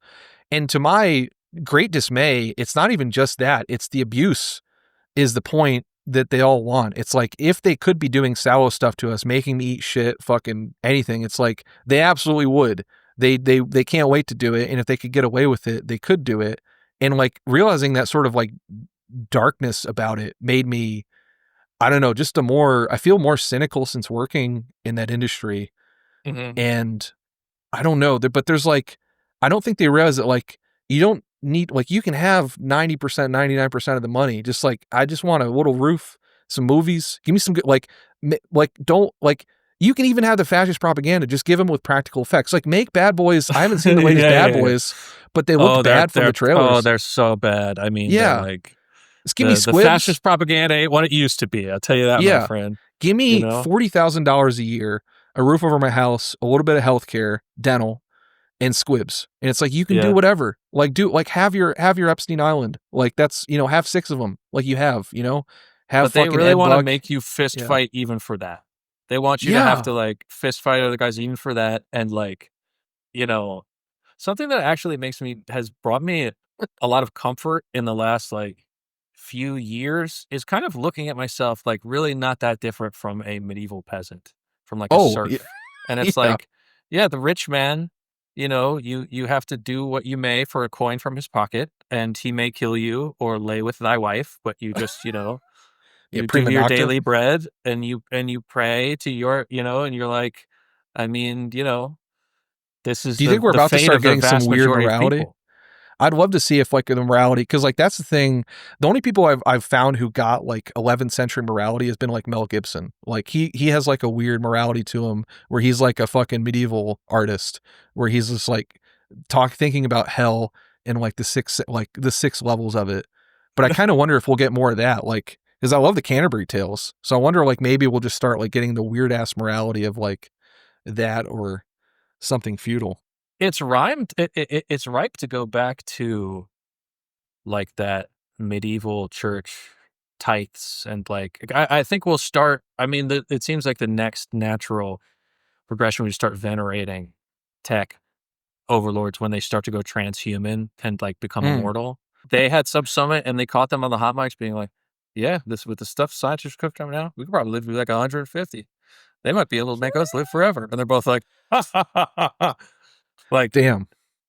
you know, so like once they start to like with nano machines, like literally become like, you know, immortal beings, that's when we're Have going to you see played some Deus shit. Ex? The No, but original? I'm generally familiar with I mean, I know that essentially it's Yeah. Deus Ex. Like, yes, I Yeah. think it's going to be Deus Ex. Yes. You should totally. I think you would love it. That's a very conspiracy pilled game. And the new one again is also just it's the same bullshit. They just vague hand wave at it. But the old one's just like, yeah, the government causes plague and they're using it to make us fucking putting us in conflict. And the guy's like trying to become an Elon Musk figure, and it's great. I think about your medieval peasant thing. Honestly, a life changing thing for me was the Eugene Debs statement of the court. His opening of like when he's got convicted, and he said, "Your Honor," he's like basically saying, "Yeah, do whatever the fuck you want with me. I'm not even going to defend myself." And he said, "Years ago, I recognized my kinship with all living beings, and I made up my mind that I was not one bit better than the meanest on earth. I said then, and I say now, that while there is a lower class, I'm in it, and while there's a criminal element, I'm of it, and while there's a soul in prison, I'm not free." I just think about that of like, yeah, I'm never not going to be that. Like, so. I mean, that's literally like Yeah. the most Christ-like philosophy I've heard espoused by non-Christ, and like who hates Eugene V. Debs more than fucking every Christian in America, like his time and now. You know what I mean? I'm surprised they haven't like, portrayed him in a big Cuban mansion getting fucking blown out lit up. Yeah. It's getting murked, getting canoed. Getting an H2 driven through. Yeah, getting G Debs. Yeah. Getting fucking canoed at the like the gold standard debate. Yeah. That would be, they're definitely going to start. I'm surprised they haven't already just like started, because Tarantino's a big Israel guy. I'm surprised they haven't just started like taking his sort of like Inglourious Bastards alternate history type thing and just like, yeah, when are they going to make like, yeah. Oh God. Put Michael Bay in for, send him back to 1918 as like a movie shouting out the Pinkertons or something. Have you ever seen Munich? Oh yeah. That's on my list. Kind of that, honestly. Yeah. That's on my list of that this is going on with the 4.5 stars of like, I think they're aesthetically great. I don't know how to think about them because I think they might be saying like Munich to go to the Western, like, because obviously Spielberg is like so in love with John Ford. Like, I think Munich is in direct communication with like the Searchers in that whole idea of the warrior of this movie, of like everything of like the people living out in the frontier. But I think what Spielberg might be saying, I can't decide because he's also kind of an Israel guy sometimes. I can't decide if he's saying like at the end when like Eric Bana is talking with, I think it's Jeffrey Rush, like, and they're in the shadow of Manhattan. Like Eric Bana saying like, I don't know how you guys live with her. I don't know how I can live with myself. I don't know how we live with, like, I did all this fucking horrible stuff. And Jeffrey Rush is like, don't worry about it, man. It's like, no, I don't have PTSD. It's like, next time you're in my house, next time you're in Israel, come, you just got to come to dinner with us and it'll be all right. And then Eric Bana is like, I feel like it could either be Spielberg saying like, Israel has turned into a nation of John Wayne from the Searchers, which it absolutely has. And like, they have become a nation of sort of like demons of like these guys that have been so sort of warped from some type of Judaism, like that he's familiar with. But then it pans over to the Twin Towers. And so I can't tell if he's saying like, that's blowback. Is that blowback of like, is he saying like, this is going to lead to blowback in the terms of 9/11? Or is he saying that like, well, it's kind of worth it because if we don't do this, then 9/11 happens. I think it's the blowback thing, but the I've blowback always been, thing makes sense to me, but that's a really interesting point that like, it could kind of equally be saying either thing. Yeah. It made me weirded out because like, I didn't know like, is he, because like, given his personal politics, and I think he's relatively pro-Israel or has been, like, yeah, I don't know. Like, I don't know. But also his thing is being disappointed with like parental and like authority figures. So like, it's hard to find that like he wouldn't be disappointed in Israel just as like sort of a authority figure or parental figure over like the Jewish experience. So like the guy who made E.T. should probably be on, you know what I mean? Like he may, or like fucking Indiana Jones. Yeah. Like you've done some clear good guy, bad guy stuff where some, is being trod upon. Like it shouldn't be that hard for you to tell what's going on here. Even Schindler's past List your even. bias. Yeah, I'm Yeah. like, if you can't see the parallels, you know, between that kind of stuff, then like you really are out to lunch, you know? Yeah. Well, everyone, thank you so much for listening to the show. This has been really fun. So in terms of recommendations, I'll send these over, but definitely I think you'd love. I haven't seen the second one, but my old Brazilian friend said it's really good. There's Elite Squad and then Elite Squad: The Enemy Within, where allegedly he starts going after the politicians with like a SWAT team.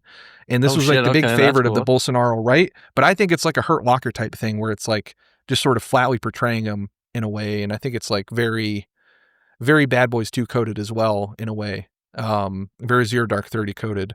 Really brilliant movie. The first one was. But yeah, I would say that Stargate, if you like Roland Emmerich, and fucking The Rock, if you like, that's it's probably my favorite Michael Bay movie, aside from this It one might now. be the best one, yeah. Yeah. Well, this one, no, Bad Boys 2 is the best one. Yeah. Sure. This one has got to be the most Michael Bay. This is the most, I think you've convinced me in that this is the most Michael Bay movie and therefore the most American movie. Certainly, I want to do I want to do a project of like documenting America, like what movie represents each year. I would say like Independence Day from like let's say 94 to 96 is like that's the most American movie. Bad Boys 2 probably 2003, maybe 2002 to like 2025. I'd say 2 to like, yeah, 2002, yes. Certainly to The Surge, yeah. Maybe the rest of time. Yeah. I think Zero Dark 30 took over probably like 2011, but it hit like a yeah. niche point that then that one kind of stopped being relevant, and now Bad Boys 2 has kind of come back in. Yeah, I think so. Yeah, Just, Bad like, Boys 2 is blowing working in shit the up. background. Nuking, the Iranian, I guess we didn't nuke it, but, bombing the Iranian nuclear site, like, we're flying a plane 89 hours from Missouri, and then we're going to, like, put it on the news and brag about it. It's like, that's very Michael Bay. Yeah, I would put, honestly, speaking of Simpson Bruckheimer, I think them in general, I would put like, Top Gun certainly would be a movie in the 80s. And then Top Gun Maverick, I think, for the Biden era of just like vague, indeterminate enemy, which I loved. Yeah. One of my favorite movies of the last couple of years, blew me away. Shout out Tom Cruise, movie genius. But I liked that too, that they just didn't even tell you because it's like, because we don't care. It doesn't matter. It doesn't mean, That almost feels more honest to me. That feels like less problematic. It's like, yeah, exactly. They're not us, so they die. And it's like, that is how it works. Yeah. Somehow we're in a battle that's not an all-out nuclear conflict with like a similarly capable like country with fighter jets and like air defenses. Well, they just have one special volcano part that they had to get through, and then they won. And fucking I'm trying not to extend the podcast out hours, but like the fucking bring my thing of like this movie Manufacturing Consent, that movie of like we need to do this special fighter thing to bomb this underground nuclear base. It's the same shit they did. It's the same shit they did. Like 2 years later. Yeah, it's really driving me crazy. Of like, I hope they didn't know about the Mike Vick. Yeah, that's the only one I really hope they. If they were also that manufacturing was predictive programming. Yeah, if they're doing with the Mike Vick jersey, even that's the only one predictive program the Mike Vick dogfighting scandal. Wow. I'll take the Delta Force stuff. I'll take the the UPS FedEx shootout. I'll take the rejecting therapy. I'll take the neck shot even. Like, but the Mike Vick dog shirt, if they knew about that and they were predicting, that's disgusting. It's disgusting. Yeah, those poor dogs. Those poor animals. Well, any recommendation you got? Stargate. I always say Stargate. In The Rock. If you there's a movie sort of in the vein, or is this kind of in the vein of what we've been talking about today and what we've been watching today? Honestly, whatever you want. Yeah, okay. I normally in that, but yeah. I watched this movie called No Way Out a week or two ago. It's like a mid-90s like a thriller set in the Pentagon with Kevin Costner and Gene Hackman. Sick. It rocks. The Way Out? No Way Out. No Way Out. How have I not heard of this? You know what and in that vein, I've been enjoying watching the like 1990s or like 80s like the Harrison Ford, Tom Clancy ones, like Clear and Present Danger. You would like this No Way Out movie, I think. Dude, there's like two, you're not going to believe this, but there's actually two movies. I actually have heard of this movie because there's another movie from 1950 called No Way Out that is the first film noir to star a black protagonist with Sidney Poitier. Oh, cool. Him and Richard Widmark. It's really good. Joseph L. Yeah. Mankiewicz. There's like, it's heavy, like the racial politics in it are so fascinating. But it's also that I have the movie that is this No Way Out movie that you're talking about. Apparently, I just pulled up the Wikipedia. It's based on the same book as The Big Clock. It's based on the 1946 novel called The Big Clock, which was also made into, this is another great movie, another film noir called The Big Clock. So that's fascinating. I just watched that recently. And just, yeah. Also, speaking of like Tony Scott, Michael Bay shit, Behind Enemy Lines is a movie That's where on my list.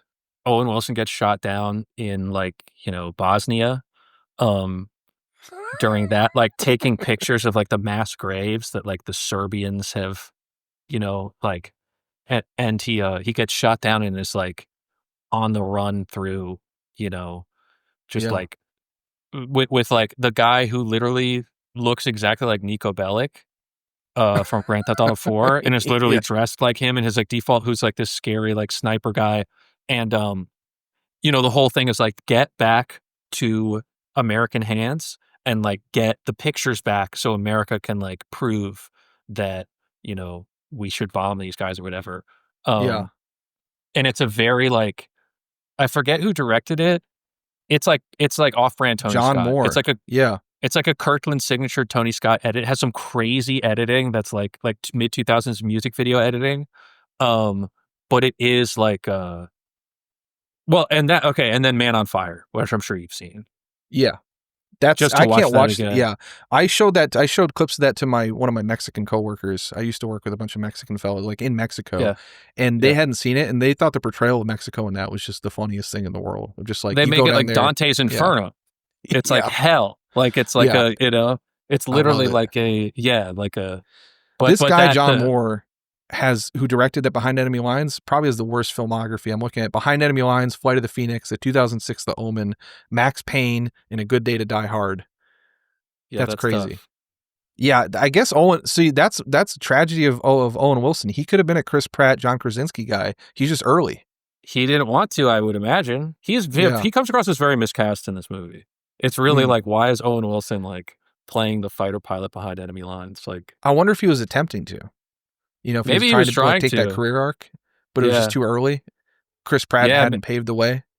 Well, and maybe we didn't have, at that point, I feel like the military is a little bit of a, I mean, even the very fact that it's set in like the Yugoslavian, like most of us don't really know what that was. You know, it's not like a war to really get like you need a new John Ryan, Jack Reacher. Well, I'll tell you, so that is actually one, I haven't seen this yet, but recommendation, because you might like, someone commented on this to tie the whole thing together, because we're talking about a little bit of conspiracies, commenters. Some guy commented that there is a documentary called Sarajevo Safari that I've been trying to watch and I can't find it, but apparently during Sarajevo's 1992 to 96 siege, wealthy foreigners secretly paid to shoot at city residents alongside Serbian forces, Bosnian Serb army volunteers, and mercenaries. So apparently, this movie alleges that in the mid 90s there was like wealthy, most dangerous game. Yeah, wealthy Americans and other Westerners potentially went to like this to basically do most dangerous game type shit. I haven't been able to find a copy of it, but like it seems like right up here. You got to let me know if you find that because I want to see that. That's crazy. I've heard stuff like apocryphal internet stories about like that time period of like that it's basically like 28 days later. Yeah. You know? Have you seen any other media? Like, have you seen Underground or Goodbye 20th Century? No. Dude, they have the most fucked up, that region, that era of like every movie that they make from that era is like generationally cursed, horrific. Like it's comedy, like black comedy. Underground is like 3 hours of like in the middle of the like Yugoslavian war while like a brass band is like playing around and like this comedy drama. Goodbye 20th Century is the same thing, but it's from Macedonia. It's like you would love both those things probably. Yeah. We'll have to get you back for another pod. Would love to, man. This was so much fun. Thank you for having me on. Yeah, thank you so much. Well, yeah, everyone, you have 10 movie recommendations, and please don't report us. If you are hot and are a Fed, I'm single. Just hit me up. DMs are open. And fuck my whole shit up. Who cares?